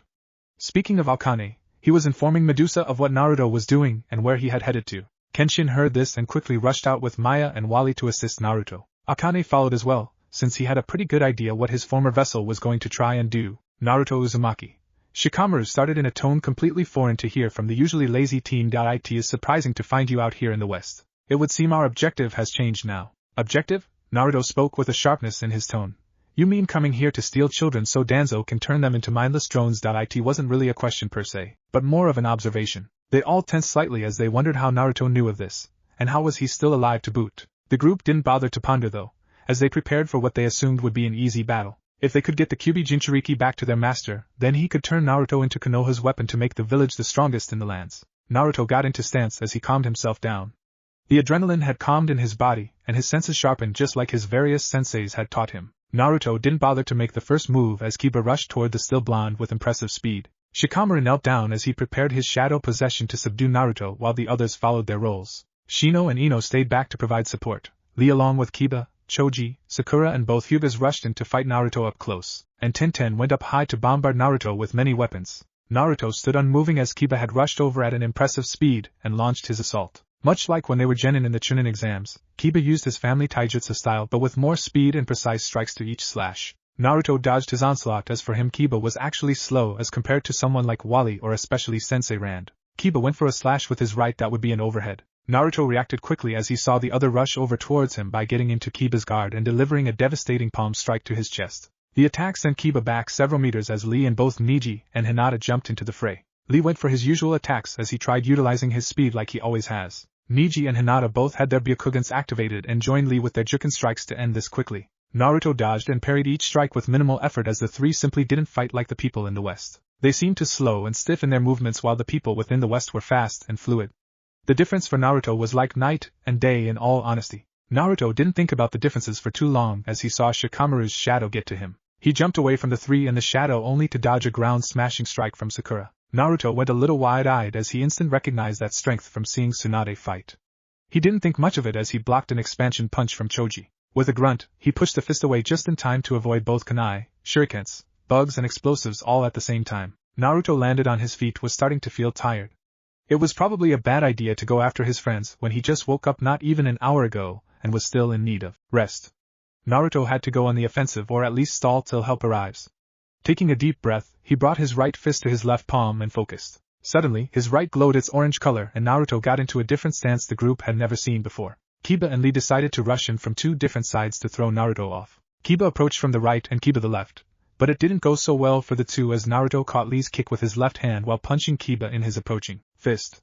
A loud crack was heard as Kiba grunted in pain from his hand being broken. Naruto acted quickly and tossed Lee to the stunned Kiba and the two tumbled for a bit. Niji and Hinata sped over towards Naruto and proceeded to try and close his chakra points. Naruto reacted quickly and decided that it was time to be tactical. Pulling out a flash bang he took before heading over here to face his friends, Naruto dropped it in front of him just as the two closed in. Right as the two went to strike, the flash bang went off and blinded the two Hyugas. They screamed in pain and held onto their eyes as their Byakugans had taken the flash full force. Naruto, who recovered first, took this opportunity to knock the two back with a powerful shockwave from striking the ground with his orange fist. The two flew back from the force of the attack and landed far behind Shikamaru. The Nara was assessing the situation as Naruto had broken Kiba's hand and taken out both their Hyugas. This was definitely a different Naruto than he remembered. It seemed that the West has some very skilled warriors indeed if they could take the dead last of their year, and make him a competent and strong warrior. Breaking away from that though, Shikamaru came up with a plan. Sakura, Tenten. He called out, getting their attention. Rain fire. The two nodded and Tenten brought out her scroll of weapons as she began to spin with the unfurled scroll quickly. Naruto kept his guard up and watched as Sakura began throwing many kunai attached with small paper bombs attached to them. Naruto dodged them only to see she wasn't aiming at him. The ground around him was littered with the small bombs as Naruto realized what they were doing. Looking up he saw Tenten throw explosives down towards him as Sakura did the same from the ground. Naruto tried to get out of the way but there were too many explosive paper around him. As soon as Tenten's explosive kunai reached the ground, explosions started happening all around the area. Sakura's kunai added to destruction as more and more explosions rocked the entire forest area. With the three Uzumakis and Akane, they felt the ground shake and saw a large cloud of smoke off in the distance. Not wanting to take any chances, Kenshin told Wally to head on ahead of them. Wally nodded and sped off in hopes of getting to Naruto before anything really bad happens. Back with the Death Squad, they watched on as the explosions finally stopped and the dust was settling. Shikamaru was skeptical at first as he didn't feel any chakra from the area, and since both Niji and Hinata were taken out, they couldn't make sure. An attack like this would definitely injure Naruto, but it wouldn't kill him thanks to the Kyuubi's healing factor. Bringing back his body would work just fine as well for their master's plans. The group watched as the dust began to clear only to go wide-eyed as they saw Naruto standing there with not a scratch on him and breathing heavily. A light blue barrier had completely enclosed itself around Naruto as he held his arms out to both sides of it. Naruto dropped the barrier as that was the first time he had used that spell in a while. Top that off with a still recovering body and Naruto was near exhausted. Damn, he thought to himself as he dropped to one knee. This is not good. At best I can probably take out 2 or 3 of them before my body completely gives out. Where the hell is Akane right now? Naruto. The familiar voice of Wally Uzumaki in his kid flash suit raced over towards the blonde. Wally.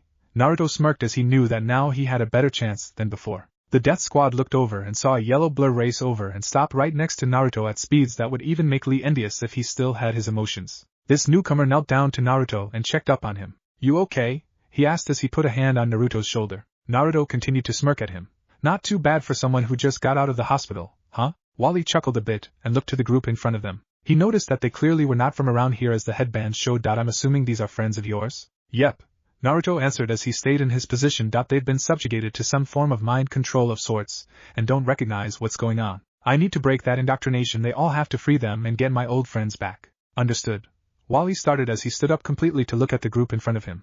Akane, Kenshin and Mai are on their way. Will you be alright for now? Naruto smirked and stood up on shaky legs. Let's do this. Wally smirked at Naruto's answer and got ready himself. The squad also prepared themselves only for Wally to rush them. Lee was the first to react as he was the fastest out of them, but even he had a hard time keeping up with this yellow-clad warrior at first. Naruto stood up and ran towards the rest of the group as he summoned 2 clones to aid him. Sakura, Choji and Kiba rushed at him as Shino used his bugs for support. He didn't get far as a red flame rushed past Naruto and the 3 and collided with the swarm of bugs. The group looked confused as they saw 3 other individuals fast approach. Shikamaru decided to engage as did Ino and Shino as the numbers were starting to get even. The battles were raging on now. With Lee and Wally, the 2 were clashing all throughout the forest, creating shockwaves with each collision. Lee had resorted to using his 3-section staff to gain an upper hand, but found that this man was far faster than he was in terms of movement. Wally recognized this type of fighting style from long ago in the West. The speed, stamina and endurance needed to fight like this needed to be impeccable. But the only problem was that this style was a backbone style for using the speed force. This meant that Wally and any other speedster knew how to counter the moves and even deliver devastating attacks in the process. Wally used this to his advantage and turned Lee's attacks against him. First, he caught Lee's staff and destroyed it through vibrations. Then he grabbed an attempted punch with his left hand, and finally he vibrated his right hand and lunged it into Lee's stomach, launching the bushy-browed ninja into several trees at high speeds. Wally went to check on the boy and saw that he was definitely not gonna wake up anytime soon. With that, he left to join his family in their fights. Kenshin had decided to handle the Nara for the time being. Truth be told, he had heard of the genius Nara clan from Naruto, and had hoped that this team could come up with an interesting strategy to defeat him. To Kenshin, that would be a very interesting tale to tell his friends for later on.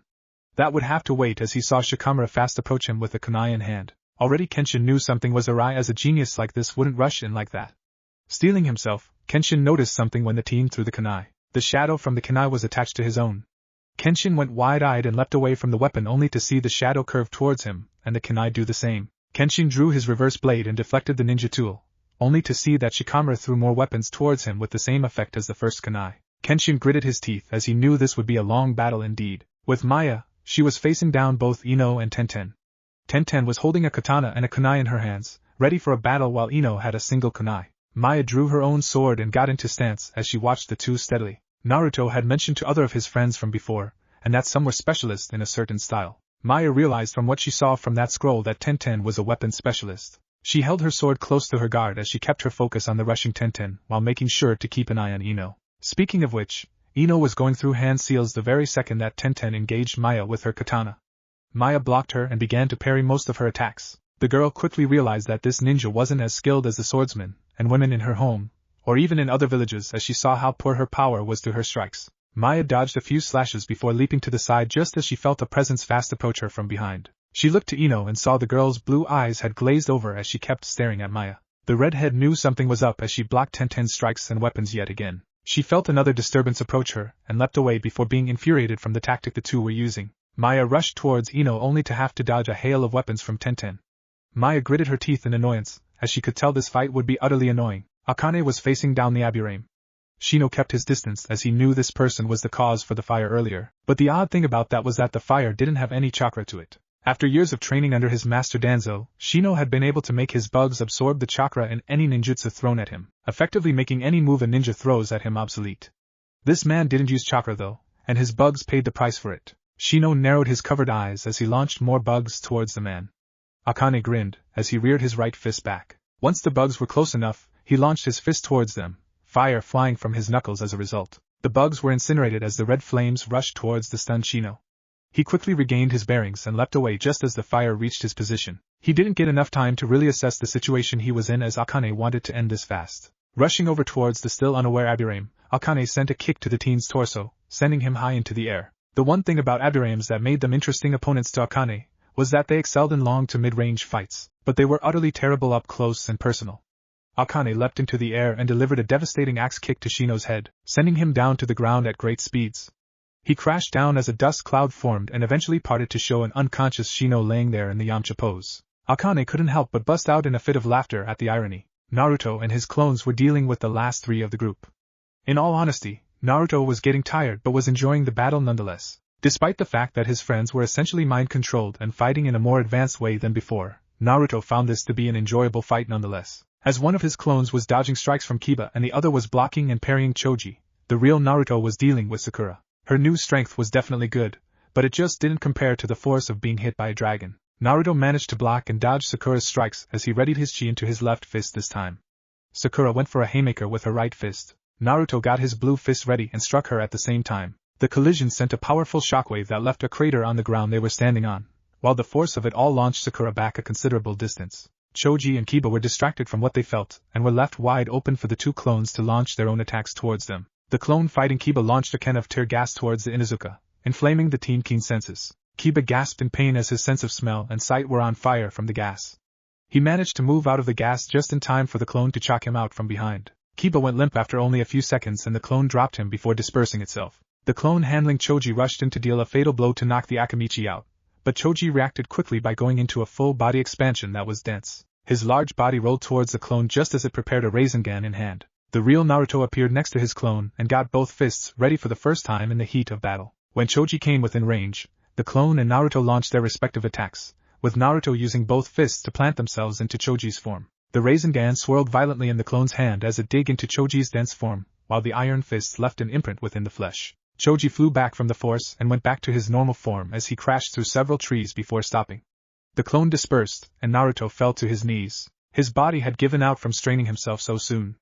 Oh, Sensei Rand would be both proud and upset if he ever heard of this. While Naruto dealt with those three, Wally had returned moments ago with Lee in tow and helped Maya even the odds. It didn't take long now that Maya could focus on Tenten while Wally knocked Ino out. Maya overpowered her opponent, and with a slash to the right shoulder and stiff strike to the gut with the handle of her blade, Tenten was knocked unconscious. Wally grabbed the two and tied them up as he brought both them and Lee together in the middle of the field. They were joined by Naruto and Akane, who had Shino and the Hyugas tied up in rope, while Sakura, Kiba and Choji were tied up in 3 of his 9 tails. After that was done, Kenshin came towards them with an unconscious Shikamaru Tunto and set him down with the rest of the group.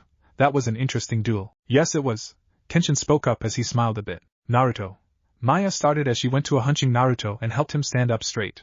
Are you insane? You could have really done some damage to your body if we hadn't shown up. She was clearly upset at Naruto's recklessness, but glad that he was alright all the same. Naruto smirked towards her. Don't worry. I knew you guys would show up to help me. He looked towards them all, then to her and smiled. Thank you. This caused Maya to blush hard and look away from him for a moment. Oh yeah, this would be a very great destiny for her to fulfill. So, what do you want to do with your old friends anyway, Naruto? Wally asked as he stretched his arms and legs a bit. Naruto stood up straight as he looked towards his friends from the east. His eyes held a look of sorrow for what has happened to them, but now, he wanted nothing more than to save them. Steeling his resolve, he looked to his family and spoke with conviction. I'm going to save my friends. Simple as that. As Naruto said those words, a pulse from within his body began as if the true power within himself had finally awoken. Forest of Jura. A short, blue-haired boy with yellow eyes and a blue shirt on with white pants stopped what he was doing as he looked out a window with a mixture of both shock and awe on his face.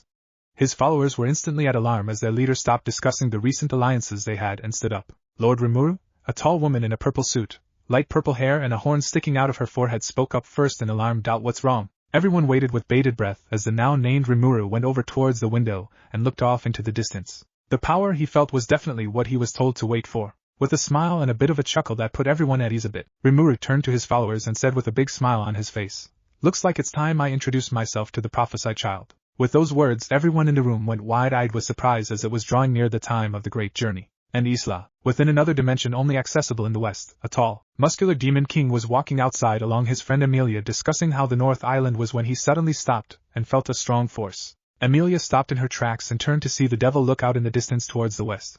Mao, she began as she walked over to him with slight concern in her voice as her silver hair flowed in the wind. The now named Mao closed his eyes and opened them again with a smile. Emmy. He started as he looked to her with that same smile on his face, then grinned to her in a way she hasn't seen in a long while. It's time for our role in the prophesy. Emmy went wide-eyed. Get Ashiya, Urishihara and Suzuno to the main hall. It's time we head west. With that, Mao left Emmy as she was still stunned by what he had just said to her. The prophesy was finally coming to fruition, and that could only mean that Chakravartin was on his way as well. If that was the case, then it was time to get ready for the upcoming war. Uzumaki Village. The group returned to the village with their new guest in tow.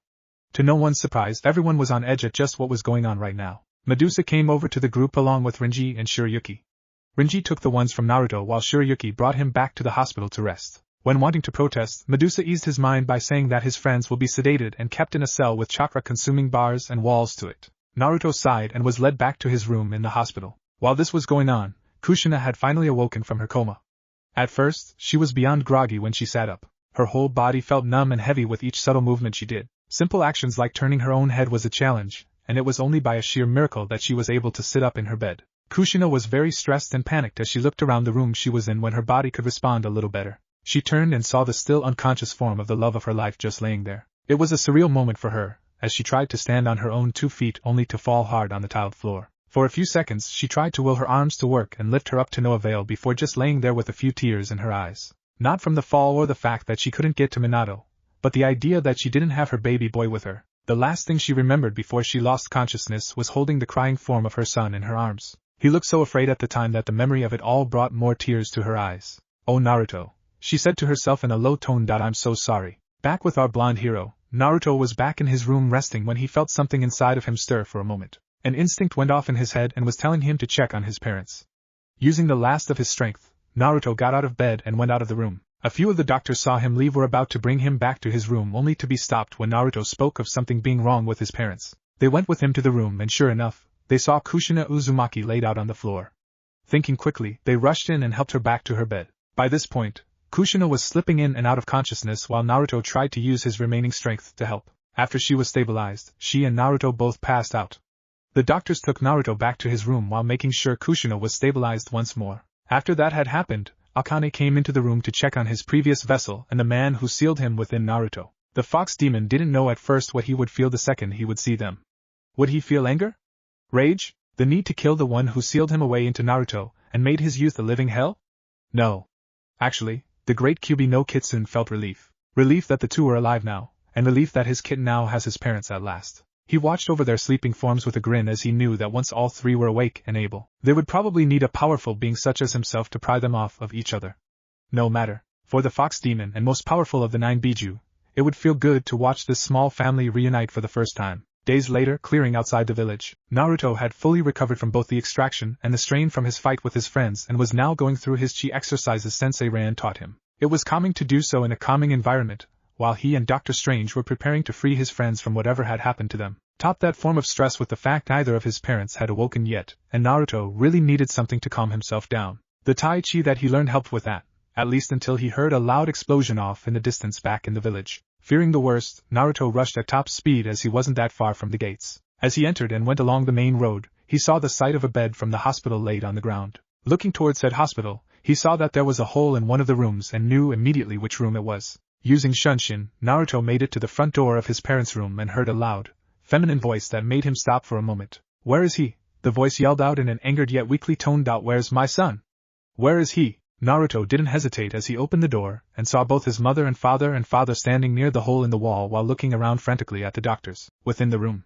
They looked alright aside from the fact they were in no condition to really fight anyone. Minato was holding Kushina back from attacking the terrified doctors and nurses while Kushina had an angered look any mother would have when denied their child. "Where's my baby?" she said in a meek voice as tears started to flow from her eyes at the thought of losing him once more. That was when Naruto made his presence known to them both.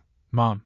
Dad." Both Minato and Kushina looked to the sound of the voice and froze instantly at who they were seeing. The one in front of them looked like a younger version of Minato, and had the smile of Kushina as well. The two parents gasped in surprise, shock and relief as they looked to the young man with tears in their eyes. Without wasting any time, the two rushed over to hug the life right out of their son, not even caring about the other people there at the time. Naruto returned the hug, noticing that he was the same height as his father in the process. It was an odd sensation for the young blonde. To be able to hug his parents felt strange to him. He didn't really care at the time though, as he just wanted to continue feeling this warmth from the two. For almost a full minute, the three stayed together like this, until a familiar voice cut in, catching the two recovered parents by surprise. "It's good to see that you two are awake now. I just hope that nothing causes you both to put another hole in the wall of our hospital." The three turned towards the voice and to Kushina's surprise, she saw a grown-up version of her old friend, Medusa. "Medusa?"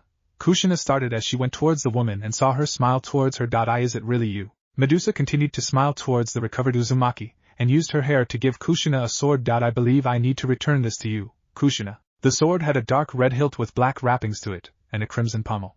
The sheath was completely black with a red end piece to it. Seeing this caused Kushina to gasp in surprise as she carefully took the blade from Medusa's hair, and unsheathed the blade. The blade was a clean silver with a serrated red edge. She went wide-eyed and sighed in relief as she looked at the blade she thought would be lost to her after her son's birth. She looked over to Medusa and saw the gentle smile the leader of the village gave her and hugged her tightly. Medusa, not surprised by the gesture, hugged her cousin back, ecstatic to see her once again. Naruto smiled as well at seeing his mother fully awake and seeing a familiar face, while he looked to his father and saw the man was giving a joyful yet confused smile. Deciding to voice his concern, Naruto asked his old man, "What's wrong, Dad?" Minato looked to his son, now realizing that the two were indeed the same height, and answered, "Naruto, where are we? Why aren't we in Konoha, and what happened to you?" Kushina let go of Medusa as she heard the man she loved ask the important questions she hadn't asked beforehand. Naruto sighed as he looked to Medusa, who nodded to him. "We should probably discuss this all in a more comfortable area."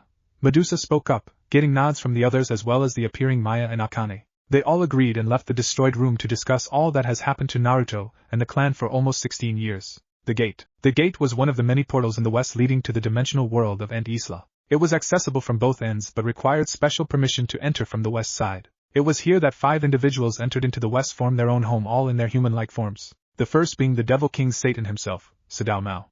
He was wearing his usual form-fitting black outfit that quickly morphed into white shirt with yellow sleeves, jeans and white shoes. His horns were gone, same with his demon legs for human ones, and he was now shorter than his regular form. Mao preferred this human form despite the fact that it limited some of his powers but not completely negating them. Next was Mao's former enemy, now turned companion and friend, Emiyusa, or the hero Emilia Justina, in her human form. Since she was practically a human already with the better half and the sacred sword within her, the only changes to her were her hair going from silver to red and her armor changing. She was now wearing a simple light pink sweater and tan jeans with sandals on. Her holy energy was not diminished as severely anymore. After her were the 2 surviving generals of the Devil King Satan. The first being his right-hand man, or demon, Shiro Ashiya or Alciel. He was a fairly tall guy with fair skin, short light blonde hair and now wearing a dark sweater and slacks along with dark shoes to replace his usual wear of a cape.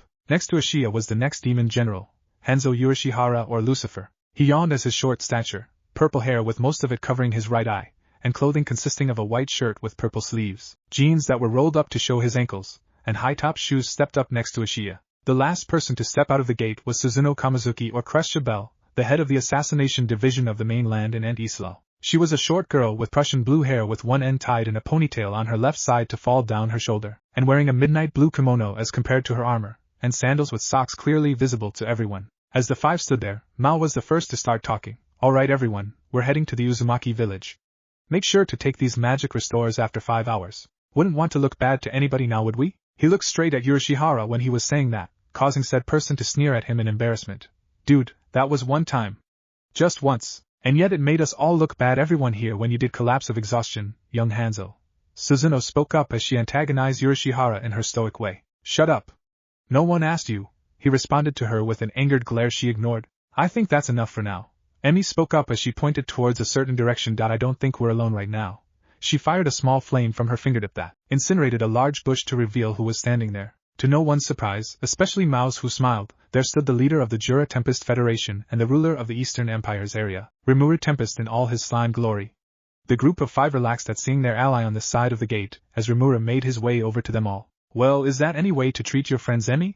The adorable slime spoke up as he stopped right in front of them and transformed into his human form. That consisted of blue/silver hair, a black coat with black fur cuffs over his gray shirt, a dark scarf, black pants and boots with black cuffs on the tops, and a sword held in his left hand in its scabbard. Emi smiled to him.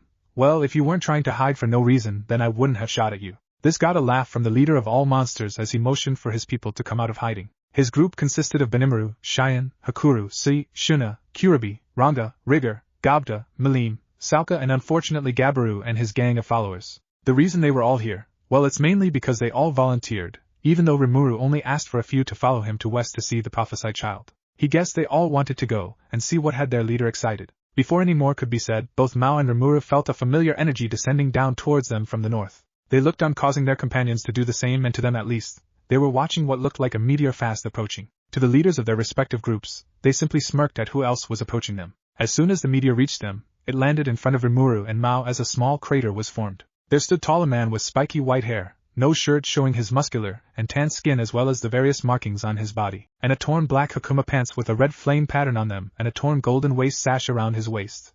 The most noticeable thing about the man from the sky was his arms. They were a golden metal that went from his shoulders all the way to his fingertips. The rest of the group recognized this man. No, this god is Azura, the god of wrath. They stood in awe while the demon king Satan and the king of all monsters looked to him with smirks. Good to see ya, Azura. Mao started as he could feel the mantra radiating off of the god. Nice to see you can still make an entrance. Azura grinned at the comment. It's good to see you both looking well. He started before gaining a serious look. I assume you both know why we're here. Rimuru answered first as he also dropped his smile. To hopefully fulfill our part in what's to come with the prophesied child. What else? Azura nodded as he looked off in the direction of the energy pulse. The three felt. Let's just hope the other get here soon. If I know Chakravartin, he won't sit idly by. Both Mao and Rimuru nodded before motioning to their respective groups to follow. They did, and everyone made their way towards their destination, the Uzumaki village. Unknown location. Right now, a golden spider is standing patiently in a large, empty area. It stood on its intricate and designed legs and began to chuckle as he felt the various energies moving towards the one who would supposedly defeat him. The very thought of a mere child doing so caused his chuckle to turn into a full-blown maniacal laughter. He had been waiting centuries for his reawakening and his ascension to true godhood. Every piece set in the right spots. Every person sent down the specific path. Every action done in his favor. Every horrifying act in any world brought on by his will and actions. Everything would be perfect. At least if this prophesied child was what those pathetic and feeble humans spoke of over a century ago was to be. An Uzumaki with blonde hair stopping him? Chakravartin, the god of creation itself? Preposterous. There's no way a simple human could defeat him, a god. Right. This caused the spider to cease his laughter, as the last time he underestimated his enemy. He wound up killed by Azura over 5,000 years ago, whom the spider thought as it walked around for a moment.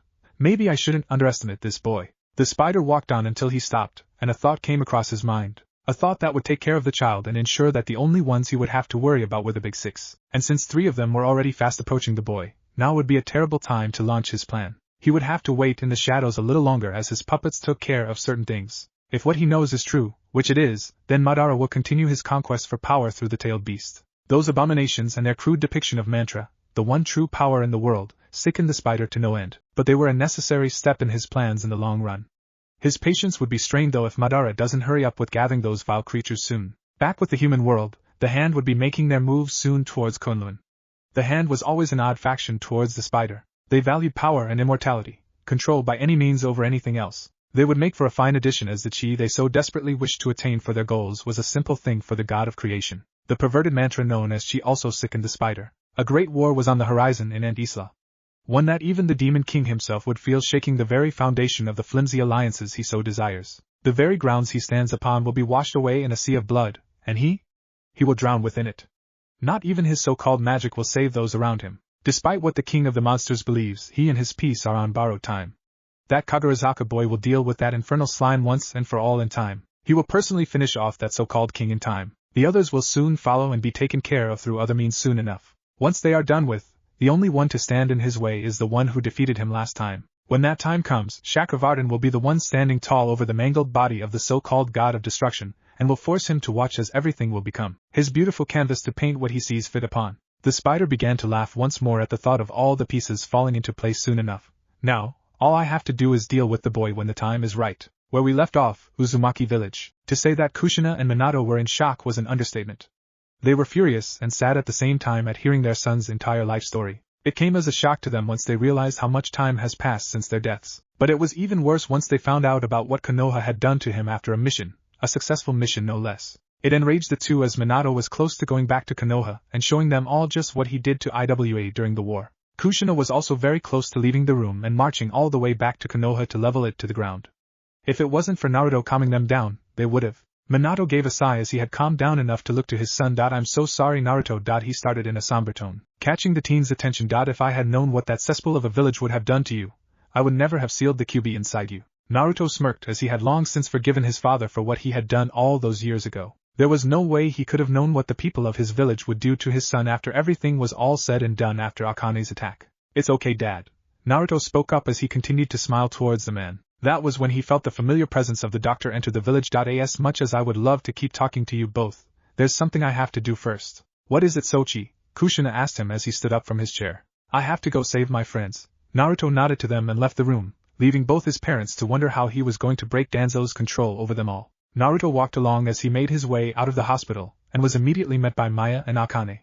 He nodded to them to follow, and they did just that. It took a few minutes, but soon enough the three saw the familiar and powerful Dr. Strange standing in front of an entranceway that had stairs leading down. Hey, document, Akane spoke up while giving the man a grin. Strange returned it with a smirk and nodded before looking to Naruto. Are you ready? Naruto held a smirk of his own and nodded. I'm ready to see my friends once again. Strange nodded and turned to lead them. All the while, Naruto only had one thought going through his mind. I will save all of you, and that's a promise. Believe it. The forest. As the large group was making their way towards the prophesied child's location, both Rimuru and Mao were discussing a few things among themselves. It had been a long time since they'd needed to assemble like this. Not since having to assist Azura in defeating Chakravartin so long ago. Do you really think the others will show up soon? Rimuru asked the Devil King in a slightly bored tone since he wanted to meet his spiky-haired scion friend once more for a rematch. Mao chuckled under his breath briefly before answering. I highly doubt that any of them would pass up an opportunity for a fight. Though, I do wonder just how exactly this prophecy child will react when he sees just who is here for him. You don't think he'll turn tail and run, do you, sire? Ashiya asked his king in a semi-serious tone, despite most likely knowing the answer already. Mao turned to his closest friend and ally and gave a hearty laugh. If he were to do that, then some prophecy he turned out to be, he spoke as he continued laughing, causing Rimuru to join in with him. As they continued on, much to ire of a few of their followers and the entertainment of others, Azura actually thought about that statement deeply. What if this prophecy child turned out to be a useless coward? What if they weren't strong enough to handle what will undoubtedly come next? What if everything they assumed all those decades ago would come back to bite them in the ass? TCH. Azura said to himself with a soft grunt. Too many damn questions. The demigod sighed as they continued on. I guess we'll just have to wait and see. Back at the Uzumaki village, Naruto, Maya and Akane followed Dr. Strange down the stairs. For Naruto, each step caused him to grow more and more anxious. It had been a long time since he had seen his friends, and to see them under Danzo's control like this made his blood boil. The fact that he had no choice but to face them in that brainwashed state nearly caused him to march back to Konoha to destroy Danzo for good. It was thanks to Akane and Maya, along with his meditations, that kept him calm enough not to do anything rash. The four made their way down to a large, circular room with various markings aligning the walls. Within the center of the room, all circled together, was the Death Squad, all unconscious from the looks of it. They were being held down by ethereal-like bindings along their chests and legs. Strange floated high above using his cloak of levitation and positioned himself over the massed group. Alright, Naruto. He started as he went through various seals. In order for this to work properly, I'll need a medium that shares the same energy as the ones within the circle. Naruto nodded to him. What do you need me to do, doctor? Simply stand in the center. I'll take care of the rest, Strange finished, summoning 2 silver circles of light within his palms. Naruto nodded as he was about to make his way into the center point. One last thing, Naruto. Strange stopped him. This will sting a bit if it works, but it will be painful if it doesn't. Are you sure about this? Naruto held his conviction and looked up to Strange with a fire in his eyes. I'm sure, doctor. It's the only way to save them. Strange nodded. Very well. Naruto went into the circle and stood at the ready, focusing on what will happen and not what could happen. He trusted Strange since the Sorcerer Supreme has shown nothing but good intentions towards everyone and the balance of the world. The circle began to glow the same silver color as the room began to become colder. Strange brought both hands together and in one swift motion, brought them down to where Naruto stood. The designs formed on the floor where Naruto stood in perfect symmetry. Naruto took a deep breath as he could feel a slight uncomfortable jolt of pain coursing through his body. He stood fast, letting whatever was supposed to happen to him. The intensity of the circle grew as Naruto felt the pain of his chakra being used for the spell. The cold air within the room began to disappear as a heat began to engulf all those present. Naruto held a grunt as he could feel his chakra being siphoned into the seal. Luckily, he had large reserves, so it wouldn't take everything away from his body. Maya and Akane stood back as they watched the seal on the floor beneath Naruto begin to lift up and encircle him. They saw his chakra coming from his pores and going into the seals around him. It pained the two to see someone they cared about in pain. Akane wanted to tear that seal apart just so he could ensure his former vessel was alright. Maya kept her eyes glued onto the whole situation, praying that Naruto would be alright. After a few seconds of siphoning his chakra, the seals finally had enough and changed from silver to a clear blue. Naruto, who had his eyes scrunched shut to ignore the pain as best he could, snapped them open in time to see the seals around him spread towards his friends quickly. The group had a faint blue halo around them all that began to wash over them. When the halo encompassed their bodies completely, everyone else could see a black seal that was on their chest. Naruto recognized that seal as an obedience seal and growled in anger at the sight. That black seal on Death Squad faded away from existence as the halo around them glowed more intensely. Another interesting thing that happened involved both Niji and Hinata as the caged bird seal on the both of them also faded away from their foreheads. After everything was all said and done, the halo, the light and the seals disappeared, leaving everyone as they were. Naruto fell to one knee as he felt the chakra exhaustion in his body. Akane and Maya rushed over to see if he was alright, relief in their voices. Dr. Strange floated back down as he gave the blonde a smirk and a nod. Naruto sighed in relief himself as that was the sign that everything was finally alright now. With that, Naruto decided to promptly pass out in Maya's arms, much to her surprise and hidden delight. Konoha, a pregnant Tsunade, was sitting outside on a chair on the porch of her house. She rubbed her large stomach and smiled warmly. A baby was a big responsibility for anyone, but for Tsunade, it felt like a huge gamble. She had never considered herself parent material, nor had she ever even considered the notion at all. But after everything that has happened over all these years, she was actually rather excited. For now, she was only around 6.5 months in and decided not to spoil the gender for herself. She wanted to be surprised when she gave birth. A sigh escaped her lips as she looked up to the beautiful blue sky and remembered all those she had lost over her life. Her sensei, Kushina, Dan, Nawaki, her grandfather Hashirama, her grandmother Mito, Naruto. That last one really got to her as he was the one that gave her hope once more. To know of his banishment, and not being able to do a damn thing about it hurt her. Then, as if Kami wanted to rub salt into the already painful wound, Jiraiya informed her that Naruto's body was supposedly found near the wall to the west, mangled beyond all recognition. The only thing that was even noticeable to tell it was in fact Naruto Uzumaki was the seal for the 9 tails on his corpse. Tsunade cried hard that day and kept crying even when her position as Hokage was taken away from her in a secret vote by the council. Danzo was voted in and by that point, she could have cared less what happened to the village or its people. Jiraiya was the one who kept her sane as he told her that no matter what, he'll stay by her side as long as she wants him to. She was grateful for him, and wondered why she never saw him as anything more than just a hopeless pervert with nothing else to show for himself.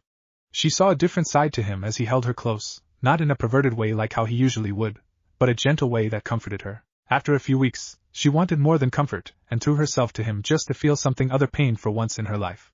It was worth it in the end. Tsunade sighed as she continued to look up towards the sky. I hope that you can rest well with your parents in the afterlife, Naruto. As she sighed once more and stood up from her chair, something felt a little off to her. She looked around for a brief instant before seeing what looked like a pair of eyes staring at her through the forest near her compound. She narrowed her own eyes as she immediately recognized those familiar yellow eyes. She narrowed her own eyes as she stood at the ready. The pair of eyes came from out of the shadows and made itself known as the third and final Sannin of Konoha, Orochimaru. Tsunade spoke in a harsh tone as she folded her arms under her breast. Tsunade. The snake replied with his usual, creepy smile. And how are you feeling today, Tsunade? Cut the formalities, Orochimaru. She started as she narrowed her eyes towards him. Did you do it? Orochimaru stepped up on the porch and stood in front of her, grin still in place. Yes, I have. Tsunade widened her eyes as she brought her arms down. I've found the truth, Tsunade. He spoke once more as he sat down in her chair, enjoying her shocked reaction. Would you like to hear just what I have found for you? What if Naruto was banished by the Konoha Council? And thanks for watching my video till the end. If you enjoyed this content, then do consider subscribing to my channel, and leave a like if you guys need the next part. Comment down, and thanks for watching the video, and see you guys in the next video.